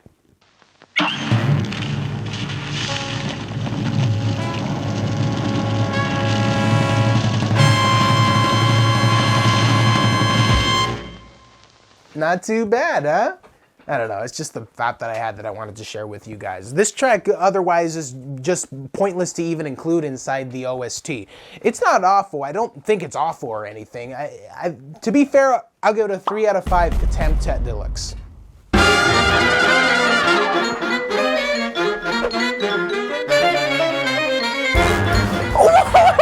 How can you not jam out to this song? Okay, wait, stop.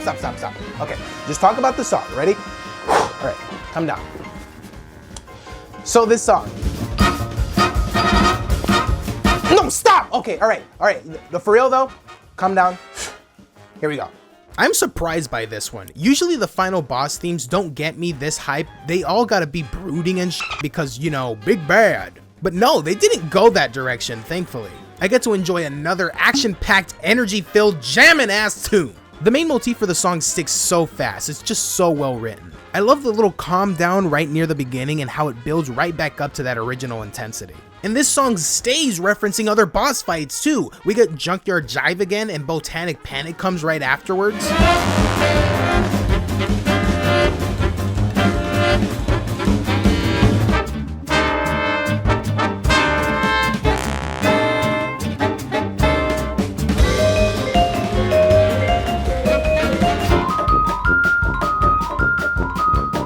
I'm not sure if there was any other references hidden in here. You guys know I would have missed them if there were. This is a fun-filled, high adrenaline, devilish delight, and I think I'll give it a 4.8 out of 5 Kutumtatdelics.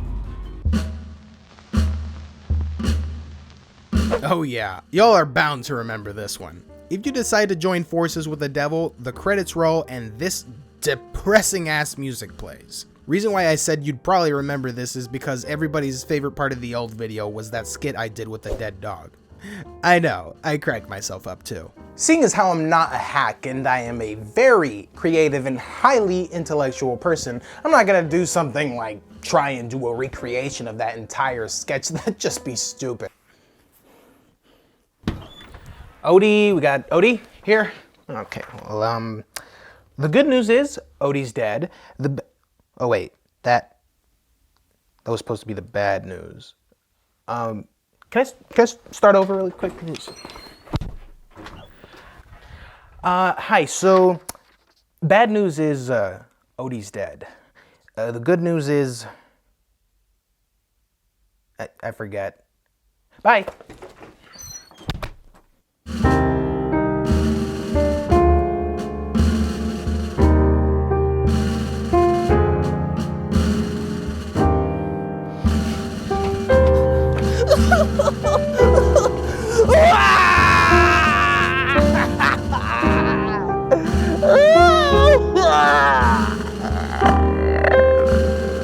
I'm still kinda meh with this track. I think the only times I've ever heard this track in its entirety was when I was reviewing it the last time and now. It's depressing as hell, and frankly, now I only associate it with dead dogs. Guess I kinda had that one coming. R.I.P. Odie. 3.1 out of 5 Kutumtatdelics.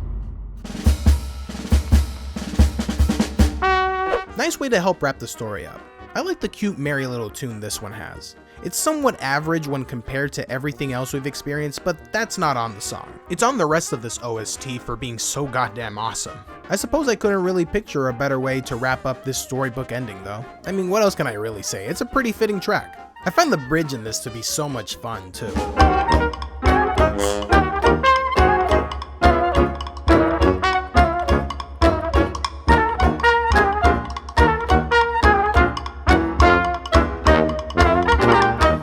Winner Takes All takes a 3.6 out of 5 Kutumtatdelics.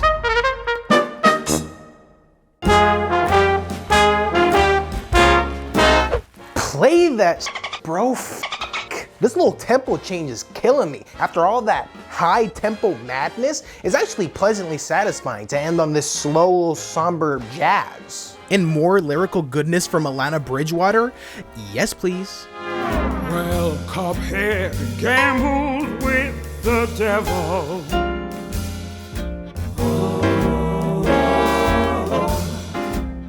Thought he'd win a hefty purse.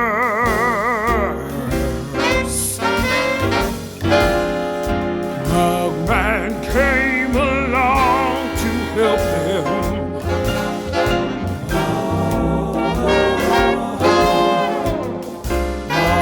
Things they just got worse. I love that a lot. I think the lazy style of the instrumentation works here so well. And that last bit with King Dice is killer, bro. He goes off.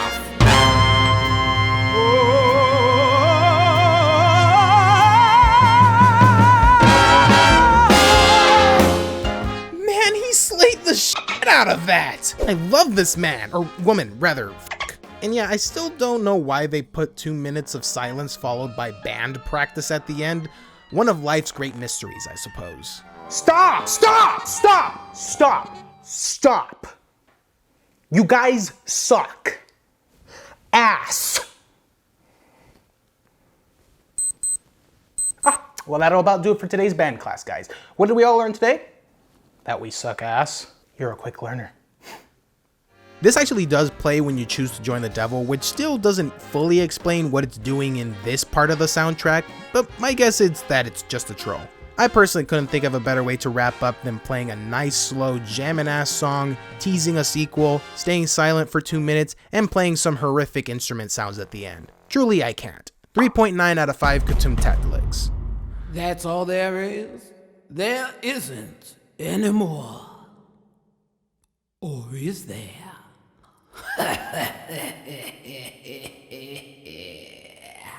And to think after all these years it would finally lead up to absolutely nothing. And with that being said, you guys know what time it is. No, I wouldn't do that to you guys. I'm on thin ice with some of you already. I shouldn't even. All right, well, despite having talked about 56 songs already, I am so excited to finally talk about the delicious last course.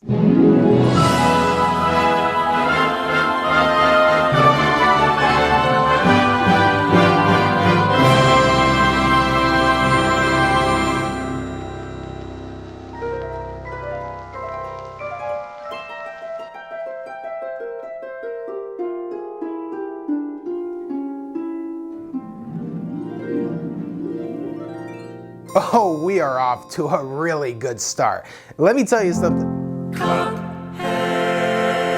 They changed the opening?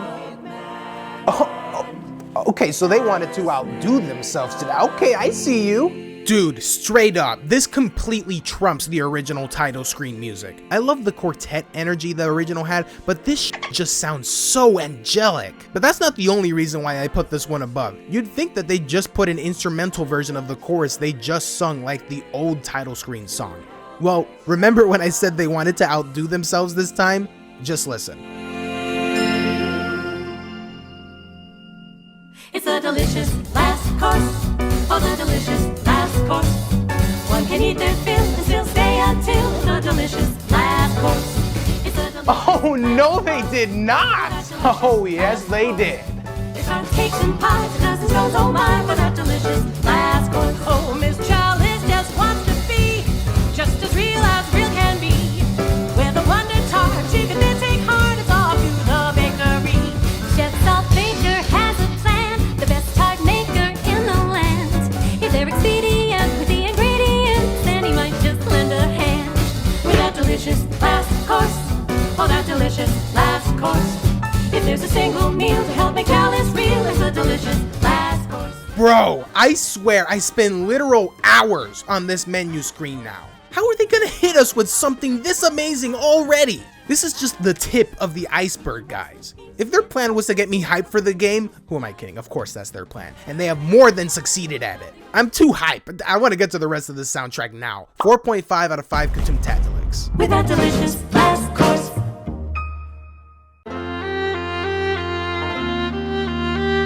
Man, I am so glad they decided to go this route with the story cutscenes. This works so much better than what they were doing before with the storybook flipping shtick. And the cutscenes flow much better now thanks to more fleshed out animations and musical scores that are actually designed to go with it. The music in this new DLC seriously takes on a whole other vibe that separates itself from the original soundtrack. It aids so much in making this feel like an entirely new journey where you don't know what to expect. They also did a very swell job at matching the music length to roughly how long it would take the average reader to get through this dialogue. And God, I know I mentioned it already, but seriously, look at this animation! It's gorgeous! It takes me back to the good old years of infancy. Something I noticed they utilize much more here that they really didn't as much before is primarily the violin, but also, much to my delight, the xylophone. There's just something about that damn instrument that I adore so much. Adding these type of instruments in, I think, is one of the ways they were able to accomplish making the DLC feel slightly different from the main game. It gives Chalice a sort of character motif in a way, which was established even before they released this DLC. Dude, I'm so ready to see what else is in store. Let's give this beauty a 4.2 out of 5 Contumtatulix and get this DLC train a-moving. Chef Saltbaker's theme. This one is nice and pleasant. I might have maybe missed it in the last song if they used it there, but if they didn't, then I believe this is like the first use of acoustic guitar in this soundtrack. They really knew what they were doing in the music studio, guys. Also, they made the music last a much more reasonable 2 minutes long. I guess they learned from their past choices. It's quite the melodic tune they have going for this guy too. All the violin plucking and guitar strumming, it already sets itself apart from what we've experienced thus far. Guitars are Salt Baker's main character motif, I'm gonna guess, just based on this. I hope that doesn't mean they'll fail to make an appearance in upcoming boss themes. I would love to hear some high-paced, action-driven acoustic goodness at some point in this list. Another note I want to mention, this is probably just me, but the way the guitar sounds here gives me slight Club Penguin vibes.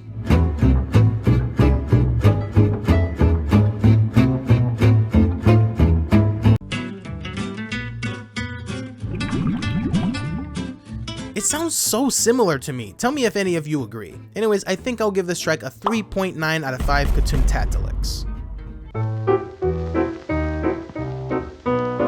Not feeling the piano rendition here as much as I was with the previous ones. I think the original Chef Salt Baker track benefited a lot from having all the new instruments in it. But nevertheless, this is a cool inclusion should anyone be largely into piano music. I do want to point out that I love this little segment of the song a lot.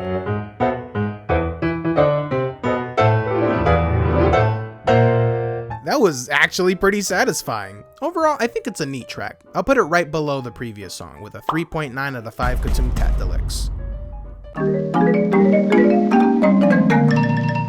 Oh, thank God. Honestly, anything else is better than the previous tutorial music. This track is so endearing as hell. It's like they know they could have done better with the tutorial music, so they're making up for it. Especially now that we get a symphony of vibraphones / xylophones. I would consider that more than a fruitful consolation.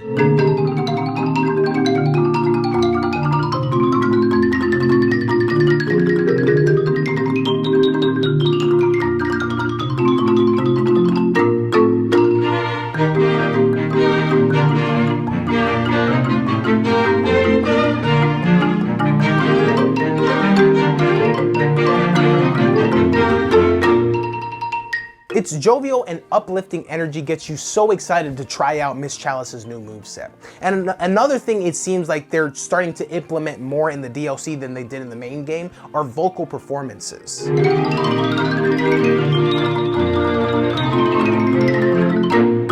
Oh, Chalice, it's time to go adventuring. Chalice, always use the recipe, always use the recipe. Yeah. That is just so delightful, man. I love these songs already. This is just so much fun. 4.3 out of 5 Katuntatelix. Ooh, Isle 4. Please show me some more. Whore. This theme is pretty impressive. It takes off of Chef Salt Baker's theme a little bit with the string instruments. I kind of thought the acoustic guitar was going to be more of a Chef Salt Baker thing, but it seems to be kind of just the whole vibe of the DLC. They always make these Isle themes so easy to hum along to. I swear, once you're finished with like your second boss or encounter, you already know how this song goes and instinctively hum along to it. The violin has some great solo moments.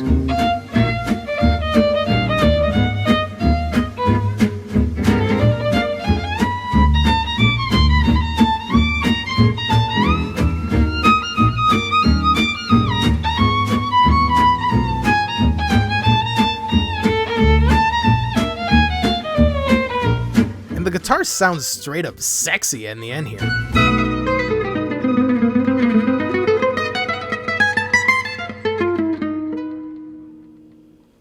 Oh, I'm sorry. Did I do better than you? They nailed this one. It's a great addition to the game, fits like a glove. I'd say this is below Isle 3 and above Isle 2. Let's give Inkwell Isle 4 a 4 out of 5 Katuntatelix. No, I did not do that on purpose. Maybe. Okay, I really love how this song's on piano actually, not bad at all. It's got a great energy to it. I think one smart choice they made here was to have the piano have its own solos as opposed to mimicking that of the guitars.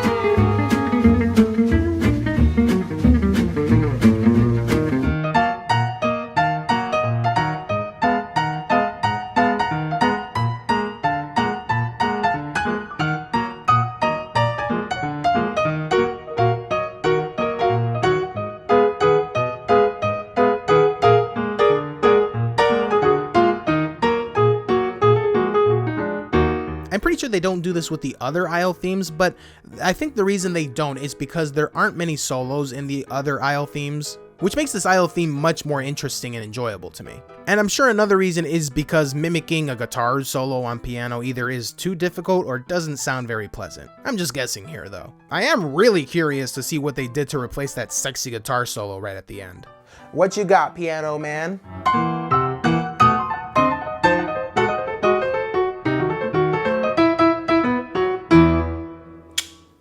Okay, damn, color me impressed. I still don't think that it tops the original version, but the direction that they took this one is very admirable. So I'll give it a 4 out of 5 Cuphead. Nice! I love that they decided to remix this song to match the style of the DLC's music. Listen to that accordion blare, or purr, sizzle, whatever the correct onomatopoeia term would be for this instrument.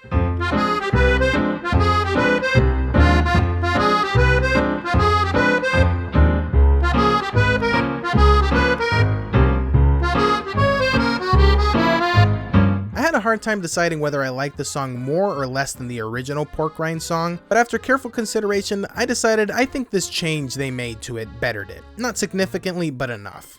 There's a portion in the middle of this track that takes off of the original by literally just ripping a piano verse from it and taking away some of the percussion they use and instead backing it up with, I think, a tuba, making it feel a lot fuller, if that makes sense.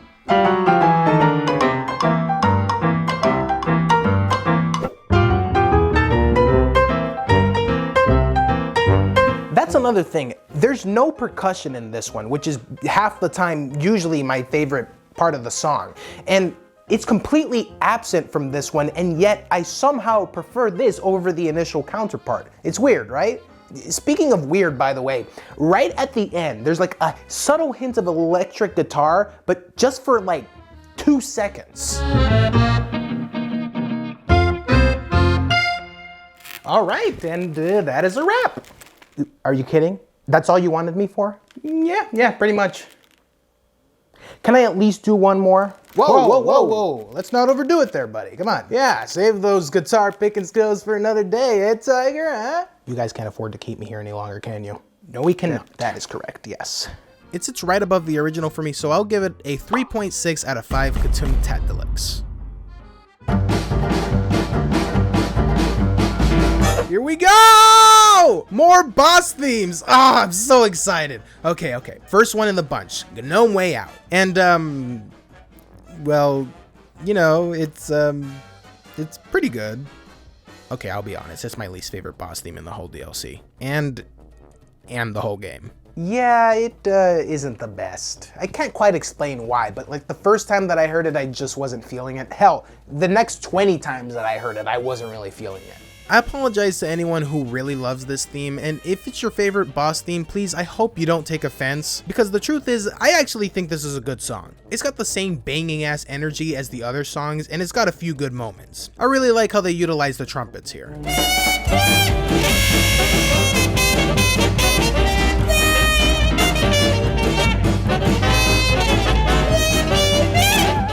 Huh? Man, I've got to get this thing looked at. I really tried my best to give this song as many chances as I possibly could. I listened to it countless times thinking that maybe I just haven't heard it a few times, and if I do, I'll like it better. And in a way, it actually did get better. I know more parts of the song and I actually hum along to it, which is more than I was able to say when this one was first introduced to me. Unfortunately though, it didn't change the main opinion I have about it, and that is that it really is just the weakest boss fight in the whole game. But you gotta keep in mind just what it's going up against. It kinda didn't stand much of a chance. This is probably gonna be a similar situation to Railroad Wrath, where I think it's not too great now, and then years later I'm probably gonna look back at this video after I've heard it way more times and be like, man, I should have given Gnome Way Out a much higher rating. But you know, this is not a bad song, in the slightest. I actually enjoy listening to it once in a while. It's just that there are so much stronger songs in this game. I think a fair score to give this one would be a 4 out of 5 Cuphead. Man, man, I'll tell you, I got a little bit nervous when I started listening to this OST for the first time. I mean, first with No Way Out not being too great, and then the intro for this one didn't sound like it was gonna get any better, but then...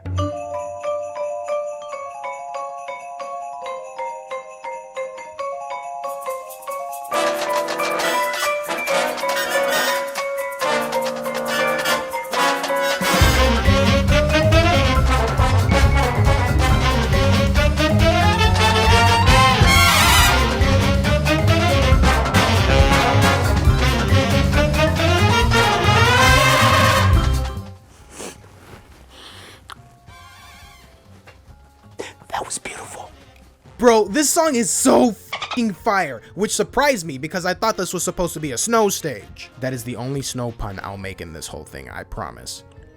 Ooh, wait, frankly, I'm surprised that these bosses are holding their own up against Chalice and these fire-ass beats. Okay, for real, that was the last one. This song shares some similar qualities with Floral Fury. I'm not sure if it can be considered the same type of samba style that Floral Fury is, but I feel like it could, honestly. It shares some of the same instruments, like those pie trays and stuff. I think it's very much the same.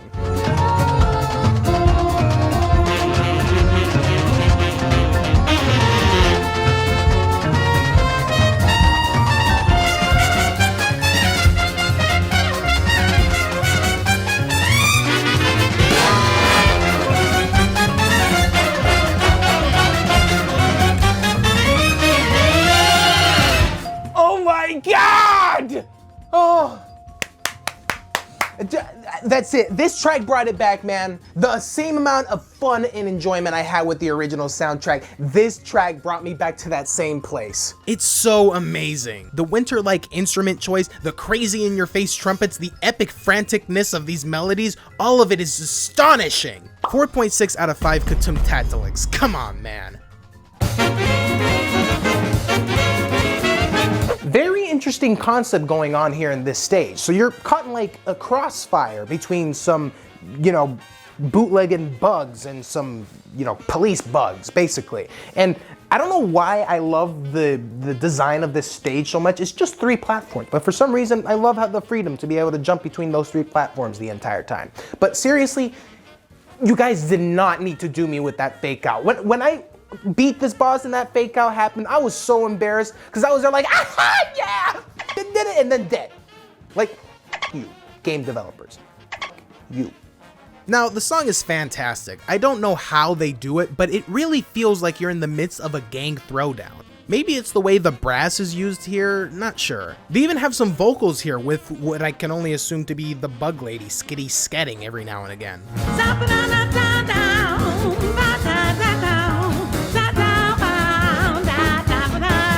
She only has like 3 moments in the whole thing, but those vocal moments are just the absolute highlight of this song.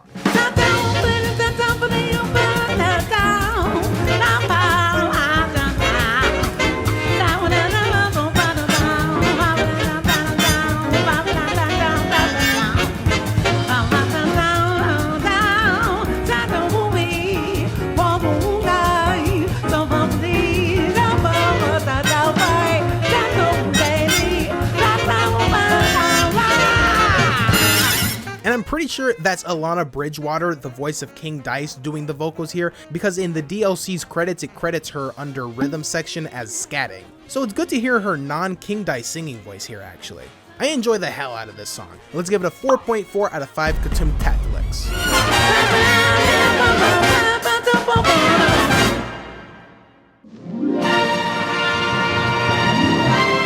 Behold, the king of the games. The King of Games greets you with pomp and much ado. To thine's own gameplay true, or thus thou fate shall rue. Yes, quite fetching, absolutely wonderful, my loyal servants. Now off you go. Truly a tune worthy of a king of games. I granteth 5 out of 5 royal robes. Good day to you all, peasants. Gods, let's make our leave. Yeah, it may be worth that many royal robes, but I will not be quite as generous. It's a great fanfare. It's got that Renaissance vibe completely on point. I think fair score might be a 3.5 out of 5 Contumtadilix. God sees him. Oh shit.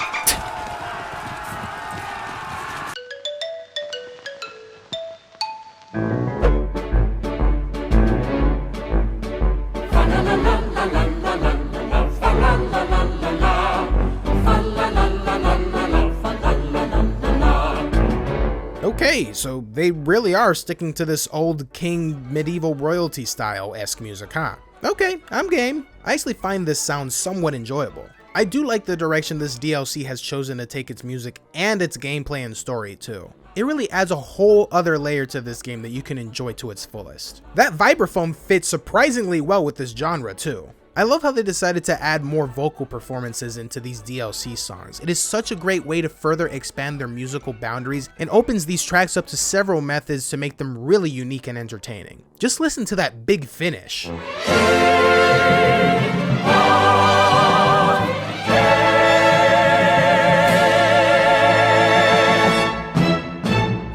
That's awesome, man. I'm giving this one a 4 out of 5 Contumtadilix.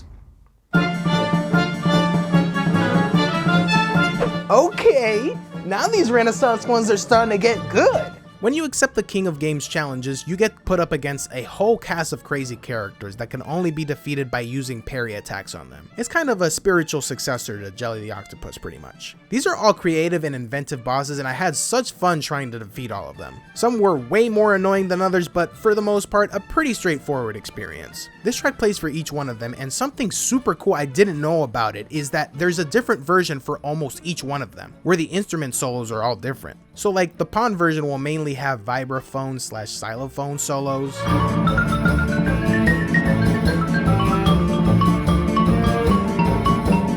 The Bishop version primarily has guitar solos.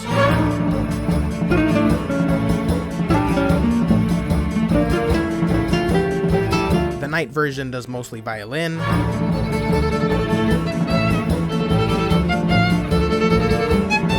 And the Rook version focuses mainly on brass.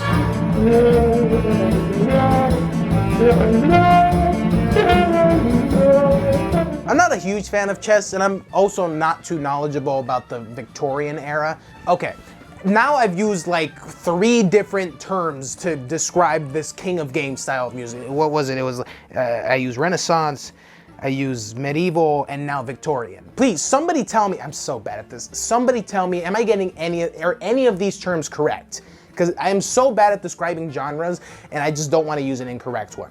But just let me know, please. Anyways, what I was saying before is that I don't have full knowledge of chess or of this era of history, so I'm not sure if there's some correlation to what instruments are being played in each respective versions. Maybe it's not even based on the class of the royal crew they are. Maybe it's just as simple as, these guys are small and there's several of them. Play a xylophone to give a sense of playfulness and infancy. Or this guy is giant and menacing, so let's play brass to match his gruff and buffness. I'm used to the OST version of this track, which from what I'm able to tell is a conglomeration of several portions of each of these different versions of the song. Honestly, I would have loved it if they put all the different versions in the OST. That way you could pick your favorite to listen to, and so you're able to hear all the great solos for each one. But I think the mashup version is pretty enjoyable too. If I had to choose which version I like best, I would say Rook version 4th place, Bishop version 3rd place, Pawn version 2nd place, Knight version 1st place. That's mostly just based on how enjoyable I thought the solos were in each one. It's funny how all of these end the exact same way too.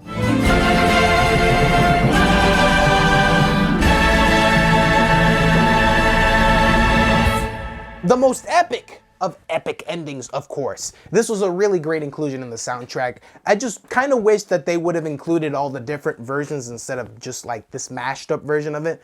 But I'll give Bure on the board. How do you pronounce that? Bure. Bure. Bure. You know what? Bure. Okay, I'll give Bure on the board a 4.2 out of 5 Contumtadilix. Rococo. Whatever does that mean? let's see here, adjective of or relating to an artistic style, especially of the 18th century, characterized by fanciful, curved, asymmetrical forms of elaborate ornamentation. So does that mean that the term I should have been using to describe the last couple of songs was rococo? You know what? I'm gonna keep using the term medieval just in case I'm interpreting that definition incorrectly. What a beautiful track though. This one really took a hard dive into medieval style, and it adds a lot to the original version of the song with the fa-la-la-la-la-la, which was much shorter than this version. It feels like the scoring for a scene in a Lord of the Rings movie. It's a really satisfying listen and heavily improves upon the original version. I'll give it a 4.1 out of 5 K'Tum Tat Deluxe.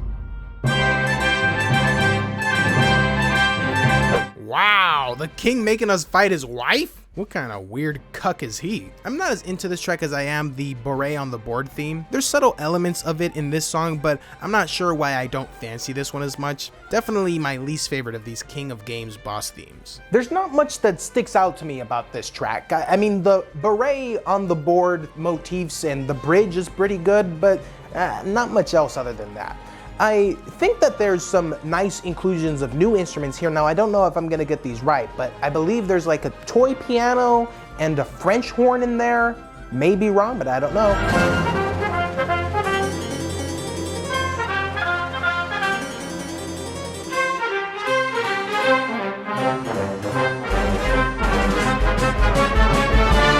I already feel like I may be wrong about this, but I honestly could not find out what the actual instruments were. Please feel free to correct me if I'm wrong.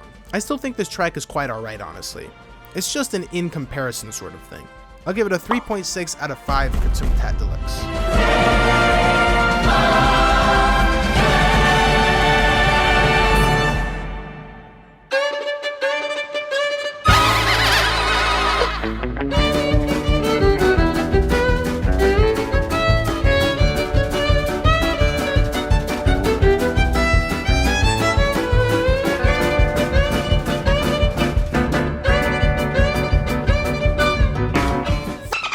I cannot believe how amazing this song is! You know when you just know a certain song's gonna stick with you? Well, I freaking called it, because when I first listened to the entire OST before playing the game, and I heard this one, I was like, I have a feeling this is gonna be my favorite one, and I was right! I think it's because of how crazy this one is and how energetic and excited it makes me when listening to it that I love it so much. And just the new Old West style that they decided to tackle, it's such a fun new sound to this list. The trumpets and violin are obliterated in this track. It's unreal. It's like a freaking tornado hit the band in the studio and they're flying all around the place all crazy.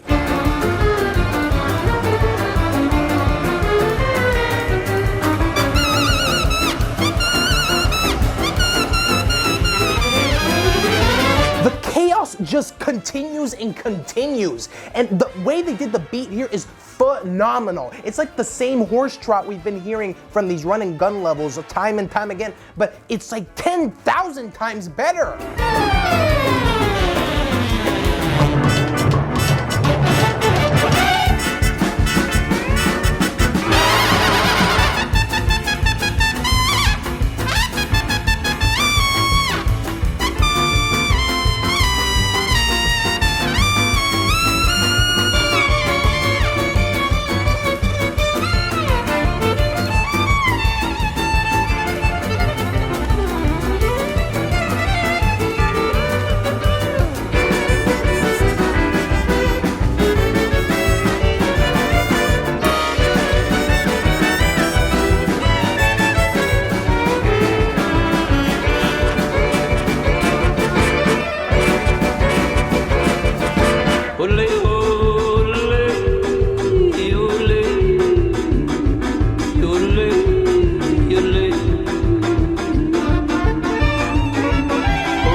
Wow. I kind of went all out for that jam session, didn't I?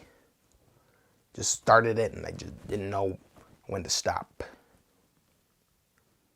Now, if that ain't worthy of a 5 out of 5 Katumtat Deluxe, boy, I don't know what is.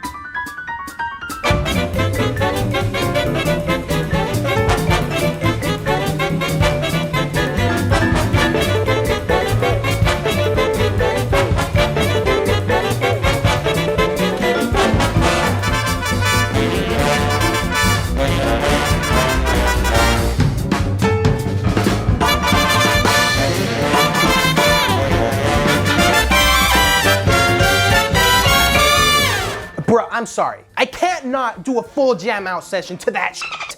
They make these songs too good. How am I not supposed to jam out to it? Now, Doggone Dogfight, I presume to be a fan favorite because I had quite a few comments telling me about it before I heard the soundtrack. And yeah, y'all have good taste. This hits on the same level as Junkyard Jive when it comes to catchy ass melodies. There's no damn way in hell you're leaving this song without humming this sweet tune.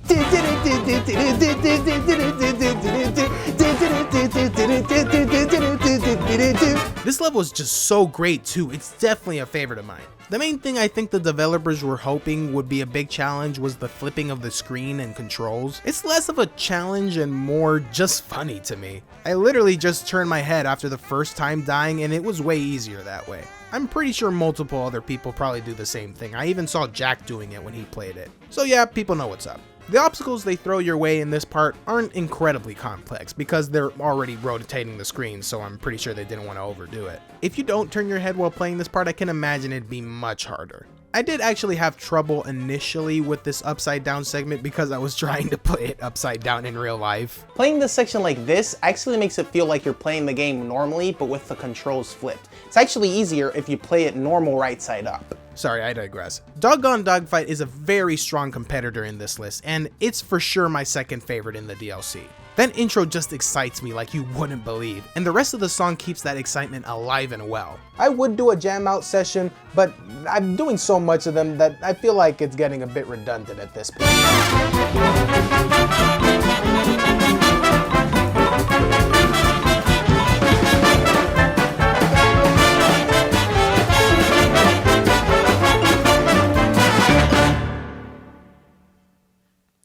It's a great song, you know, they just can't help themselves. 4.8 out of 5 Katumtat Deluxe. This is a pretty trippy part of the game. There's this broken relic you can get from Porkrinds and a whole puzzle based around these three guys in this graveyard you gotta solve. If you succeed, you get this pretty insane boss fight. So from what I read, it's an angel and devil situation where you only attack the devil. Is this the devil? No, it can't be. This is the devil. What is this, demon? Yeah, I think it's a demon. And I read somewhere that this is an unused second phase of the devil's boss fight that they decided to bring back as secret bonus content. This whole level's nuts. In the background, you can see the devil's 3D skeletal figure. The hourglass, which usually hops up and down when the game's loading, is shattered and in shambles. Oh my god! This is supposedly because the location of the boss battle takes place in some sort of afterlife outside of time. What the fuck? Why is this so much scarier than the actual freaking devil fight? But one major feat of this fight is that the music does not stop playing even after you die. It doesn't even distort and slow down like it usually does. I'm fascinated by this track and this whole level. If you win this fight, the broken relic changes to a cursed relic, and that's a whole other thing we'll discuss shortly. But yeah, I think this song is pretty spooky. I like that this level was added to the game, and I guess I'll give this track a 3.6 out of 5 Katumtat Deluxe, which is a score I hope doesn't come back to haunt me in my dreams.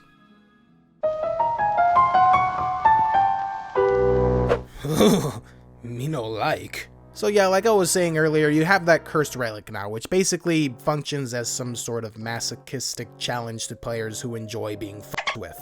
If you equip this in your inventory, this very unsettling music starts to play, and when you fight a boss, you only start with 1 HP, and your weapons will constantly be swapping around all crazy out of control. I tried this once against Scoopy, and never did it again. I'm not that type of gamer anymore, I don't care for these type of challenges. Okay, future me speaking with an update. I actually did end up doing this challenge in the end because I only later realized that I would kind of have to if I wanted footage for this part of the video, so yeah, I did it. It wasn't that hard, actually. I thought it was going to be way harder than it was. The randomizing of the weapons actually only happens when you're, you know, release the trigger to shoot, and you can kind of control which weapon you're going to get from there. As long as you don't release the trigger again, you'll stick with one type of weapon. So it really wasn't that hard. I think also when you dash, it kind of changes. So as long as you don't really do much of that, it's pretty okay. So I did it on all the Inkwell Isle One bosses, and it was pretty easy there. And then I went over to Inkwell Isle 3 because I didn't want to even try any of the Inkwell Isle 2 ones. It's actually a little bit harder for me to deal with those, to be honest. Tried to do it with Honeycomb Herald, couldn't freaking do it, so I skipped over to Murine Corps, and then I finished it off with Shootin and Lootin. So yeah, I had a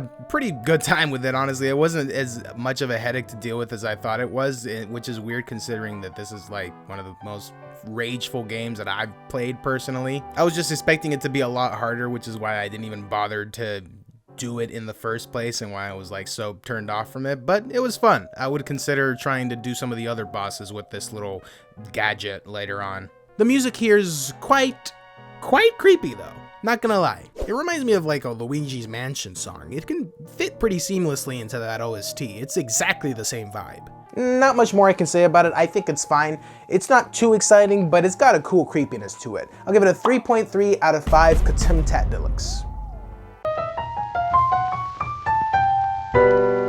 The creepiness gets a little lost in this one. I think this is probably the worst of the piano renditions. It's the only one of these I wouldn't directly put beneath its original counterpart. For the other songs in their piano variants, I put them close together because it was the same melody just in different styles. But since this one barely has a distinguishable melody, I'm really just going based on the styles, and the one for this one just sounds like a toddler mashing keys while a real pianist is on the side adding a little flair to it.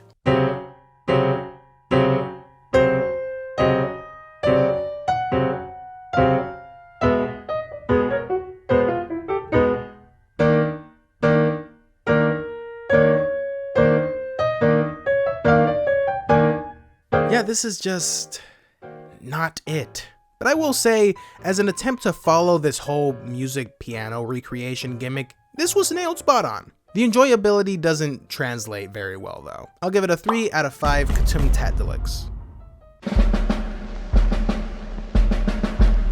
So if you defeat 7 bosses with the Cursed Relic, it'll turn into a Divine Relic, which is just like the Cursed Relic, except you no longer start with 1 HP, and when you equip it, instead of Luigi's Mansion music, you get this music.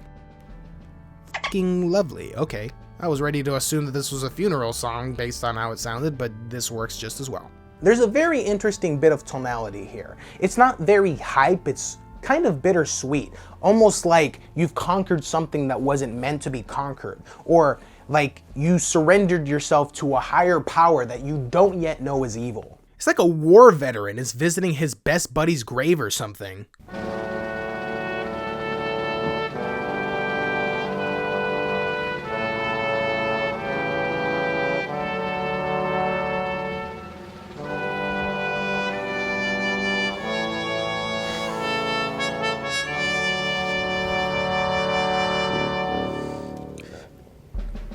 I will never forget you, old friend.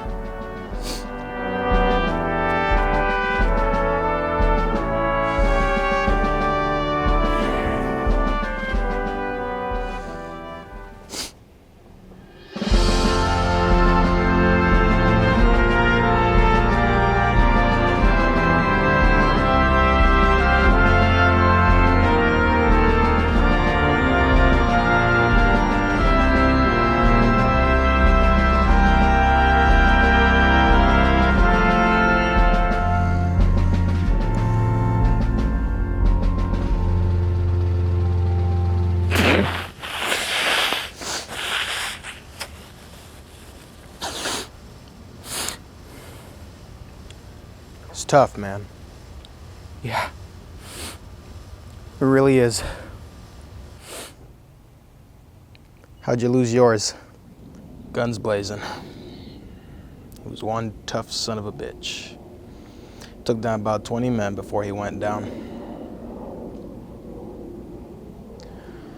What about yours? He choked on his squeaky toy.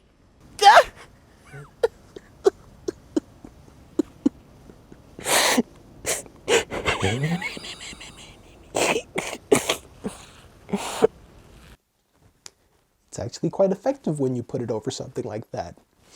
Wow. You know what, green screen Michael, you might need to take this one. I need a minute. Yeah, sure. Joyous Promenade. It's an excellent track, very well composed, and it's a good addition to the soundtrack. Not one of my favorites, but it's all right. Yeah, so like 3.4 out of 5 Tat Deluxe. Guess that'd be fair. Oh, would you stop? It's you! You're crying at yourself! Man, this track is actually quite nice in comparison to the original. Like, I seriously feel so happy when listening to this piece. It's almost like a great cinematic tie-in between songs. Like, imagine the whole sad soldier skit I did just a second ago is early grief, and now this song is years later where he has now learned to live with the loss of his old friend.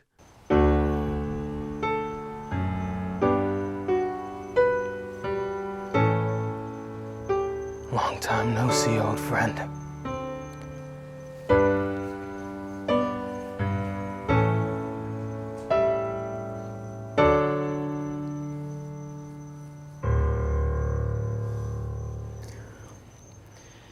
May we see each other soon.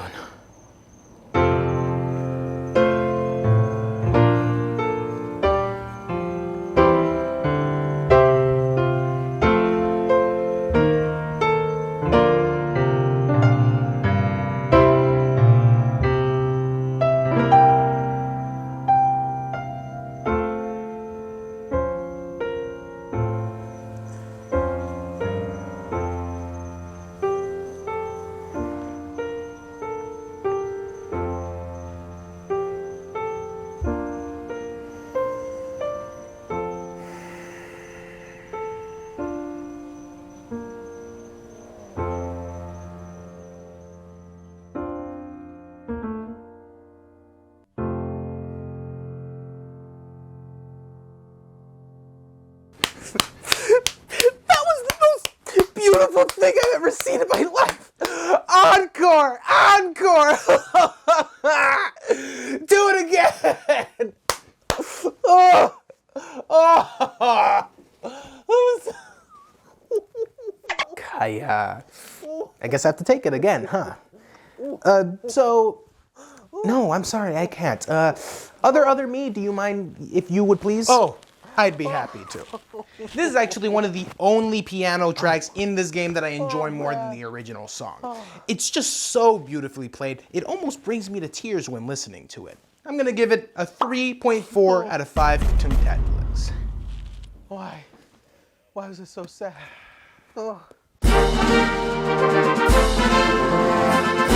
Okay, kind of weird that they would add this in here. So this, as you can probably guess, is the music for the release date trailer. And I don't know that I see a lot of game soundtracks add something like this in their OSTs. Is this an often thing? But in all fairness, the fact that they created a whole new composition just for the trailer instead of doing something like grabbing and all the songs from the actual game and trying to, you know, sew them together in an intricate way is quite commendable. It's very cool that they did little snippets of the music from a few of the different boss themes. I like how this all came together. Though if I had to nitpick, I guess I'd say that I wish they'd not included the announcer and used text instead so that you can hear the music more. Look out for the walloping winter whale! It's fine as is though, like I said, just a nitpick. And at least you can hear it here in the soundtrack without the announcer, so I guess I got what I wanted in the end.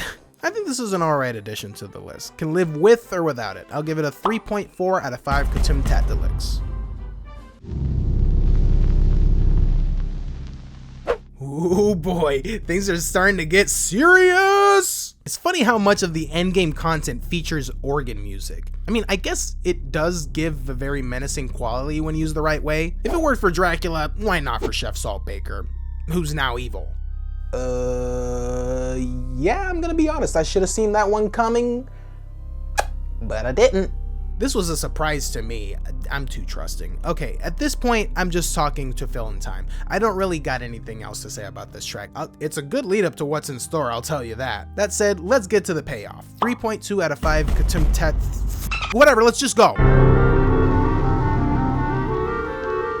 Yes, getting juicier. Dude, I'm so happy they did this whole beautifully sinister composition for this. That's honestly what I thought was missing from The Devil. We just had that freaking stupid drumming build-up shit.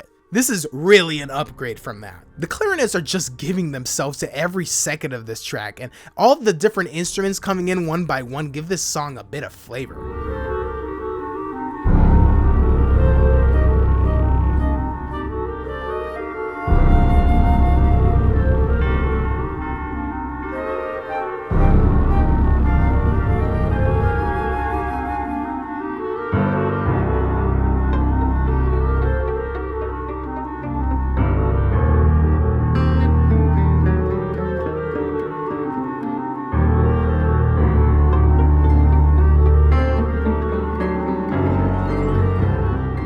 There's a bit of vocals that can be heard here too, and I'm not getting a clear grasp of what they're saying.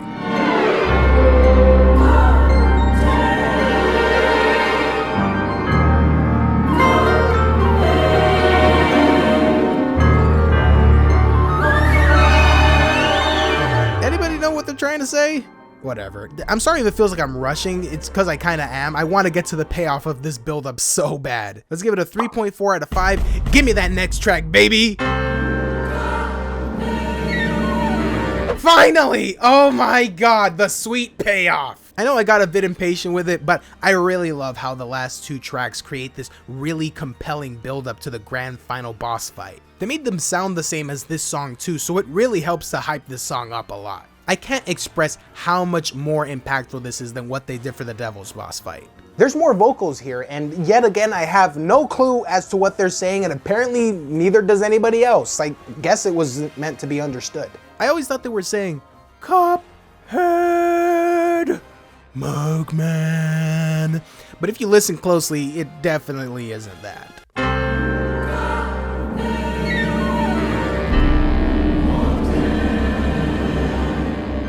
I thought maybe they were saying Cot Cave Mortem, referencing the other song that comes before this. But I don't know. Like I said, I don't think they're actually saying anything. This organ music is great and all, but I kind of like it if they did something a little more crazy and fast-paced.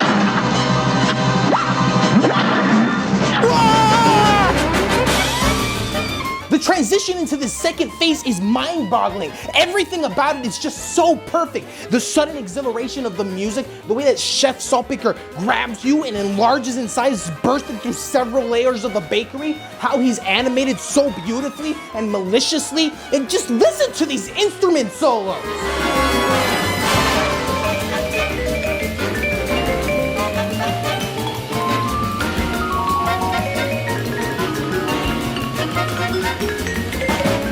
It's truly an epic boss song. The many ways it changes throughout, it makes me wish that all the other boss songs would do this same thing with their phases of the bosses. I'm glad that we got to see this sort of thing at least once though. This whole boss fight is just stunning. The creativity behind these different forms are so incredible. And I know that I should be used to not being exposed to the whole song due to how quickly you take the bosses down, but listen to how sick this verse near the end of this song is that we're missing.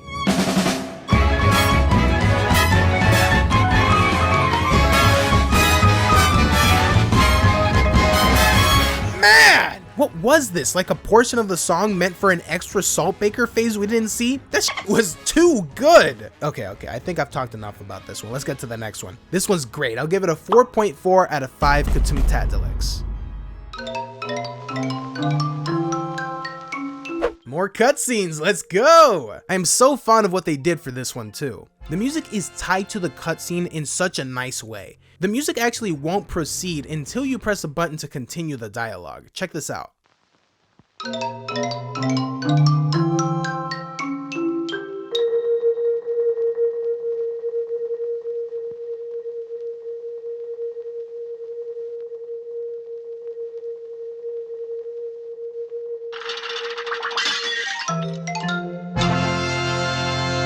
That's actually amazing. They could have made this so much easier for themselves and just created a full-blown, uncontrolled cutscene that you just watch and time the musical composition to the animation or vice versa. But no, they essentially give you control of how long the music holds for. They really went above and beyond for this DLC in so many different ways.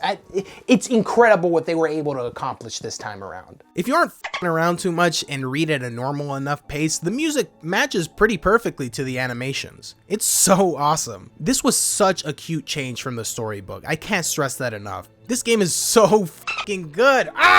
Sorry, they just really killed it with this DLC, man. I'm falling in love with this game all fucking over again. But anyways, let's get to the end of this list. I'll give this one a 3.7 out of 5 Katoomtatdelics. Listen to Saltbaker, the pipes on this man. Dude, I'm sorry, but if you guessed that he was gonna be evil, I think you might have seen like a teaser or some thumbnail in a video that might have spoiled it maybe for you or something and gave you that hint, because the information they give you in the game, there's not enough foreshadowing for you to figure it out just from the game itself, I feel. And besides, the game ends with him singing like an operatic legend, not raspy like the gayest in the land over here, beautifully. I'm starting to get a little crush listening to him. It's great that they give my man a happy ending too, of course, after he pays for all his crimes. I think he deserves it. I personally really love this verse he sings too. I think it's really funny. I have learned my lesson, I have learned my lesson well. It's better to bake in heaven than to cook in hell. I think Burn in Hell would have worked a lot better there, but it paints the same idea somewhat. It's a nice jolly little tune. Very, very enjoyable. I love it. It makes me love Saltbaker in a way I wouldn't have if they didn't redeem him like this. 4.1 out of 5 Katoomtatdelics.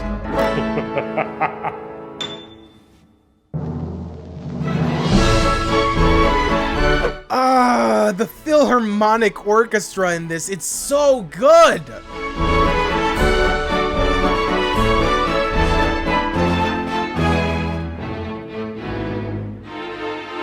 Well, Cuphead and his pal Mugman, their new friend Chalice too. By chance they stopped into a bake shop, mischief was on the menu. Now the debts are paid, the pastries are baked, there is one thing left to say. The delicious last course, delicious last course, delicious last course.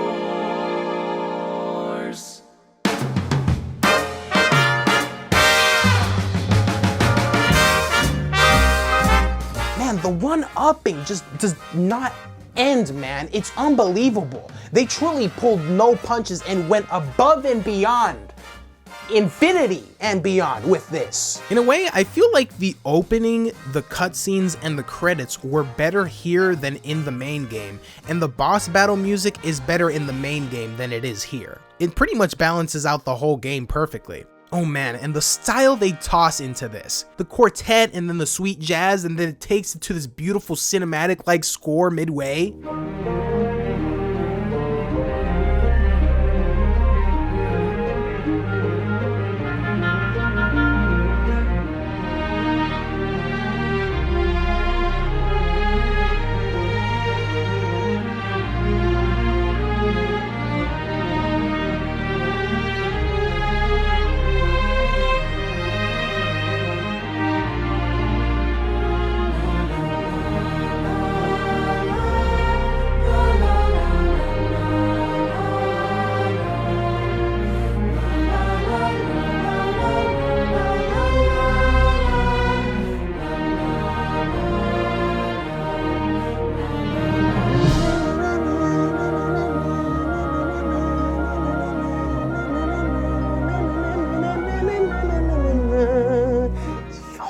God, that's so pretty, man.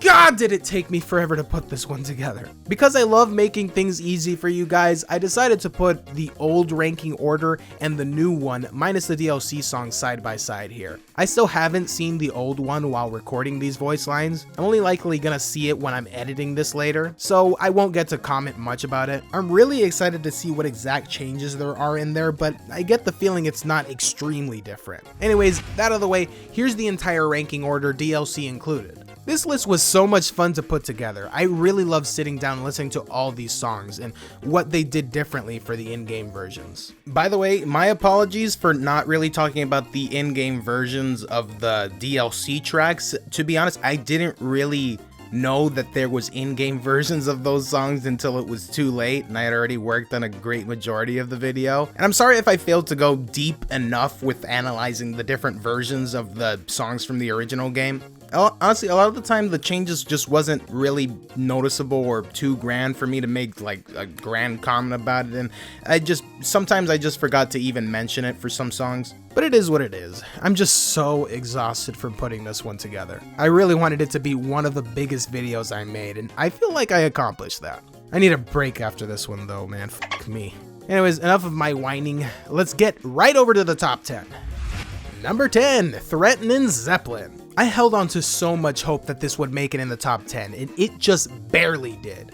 This showcases the best vibraphone solos in the whole OST, and it does it with so much style and grace.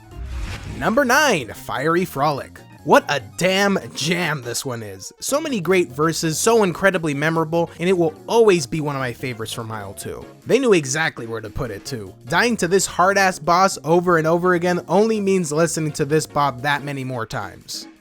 Number 8, High Noon Hoopla. I am absolutely thrilled this came out in the DLC, because otherwise I don't think any of the DLC songs would have made it to the top 10. I'm sure people will ridicule my decision to rank it up this high, but come on. You can't deny how immediately lovable this song is. I can predict that my love for it will lower in the future, but as of right now, I think it's more than worthy of being put this high in the list.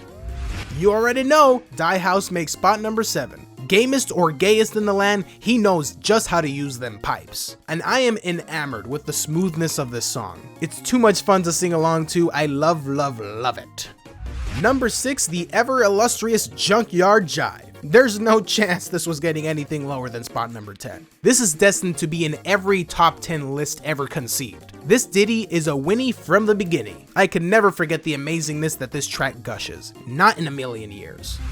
Number 5, Admission to Perdition. What a phenomenon. This track is truly such a commemoration to the whole game's boss music. I've always been a sucker for these type of endgame mass mashup madness. And with as many great songs as there are to work with in this game, there's no denying this was going to be a tune for the ultimate Cuphead lovers. I'm a whore for number 4, Murine Corps. Its sound and style pulls it apart from the others in a way that no other track has. It is, without overstating, the most amazing Isle 3 track there is. I am so fascinated by it and its indescribable and stupefying enjoyability. Taking the bronze at number 3, Botanic Panic. I can listen to this one days on end. It's such a smart and incredibly effective way of kicking off the boss music here. It's got an exciting energy, it's got so much great moments, I love it, and I can always expect a great frickin' time when it comes on. In second place, Aviary Action takes the silver. Basically Botanic Panic, but with even more wonderful moments and such a fun melodic tune. I'm always sure that I'll get a little tired of it and that Botanic Panic will climb up in its place for second, but I can't. This one just freaking slays. And of course, with a golden number 1 spot, Floral Fury. I never listened to the soundtrack once without visiting this master of boss songs. I'm so weak for its rhythm, and I can never help but jam the f out. Love it or hate it, you still can't deny that this is an incredibly well-made Cuphead classic. Mike was not plugged into the camera for this segment, so I'm gonna have a robo voice from this point on. Okay, and now to rate the soundtrack. Let me just scooch these out the way. How can I even summarize the reasons why this soundtrack is the greatest of all video game soundtracks? The Cuphead soundtrack is truly unlike any video game OST I have ever experienced, to develop such a vast quantity of exceptionally pleasant musical pieces. It's such a breath of fresh air, the genius that comes out of Christopher Madigan's brain and into every song, with a full team of phenomenal and talented musicians coming together to just absolutely pour their souls into every bit of this. It has captured the love and admiration of me and several hundreds of thousands of other super passionate fans. We eat this soundtrack up like a delicious last course we will never have the sweet satisfaction of consuming in our entire lives ever again. It's a soundtrack that not only has the potential to attract gamers, but non-gamers alike. A video game OST that has expanded far beyond just some simple collection of music from an indie game. It is fundamentally, at its core, a magnificent love letter to the art of jazz, an archetype of musical production and a critical point in the history of video gaming.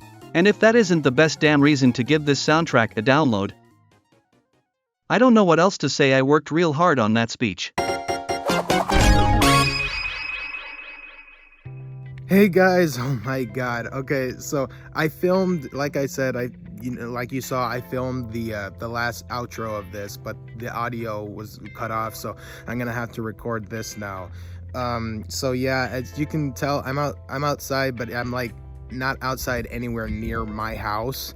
I'm actually on vacation right now. I'm in Connecticut, so like visiting my family, so I'm not at home, and I had to actually edit a majority of this video on vacation while like because the thing is that a lot of the stuff for this video took so much time. Like around the time that I sent you guys that poll for the Cuphead thing, that's when I started working on it, because I wanted to see if you guys wanted to see all of them, all the songs, or just the delicious last course.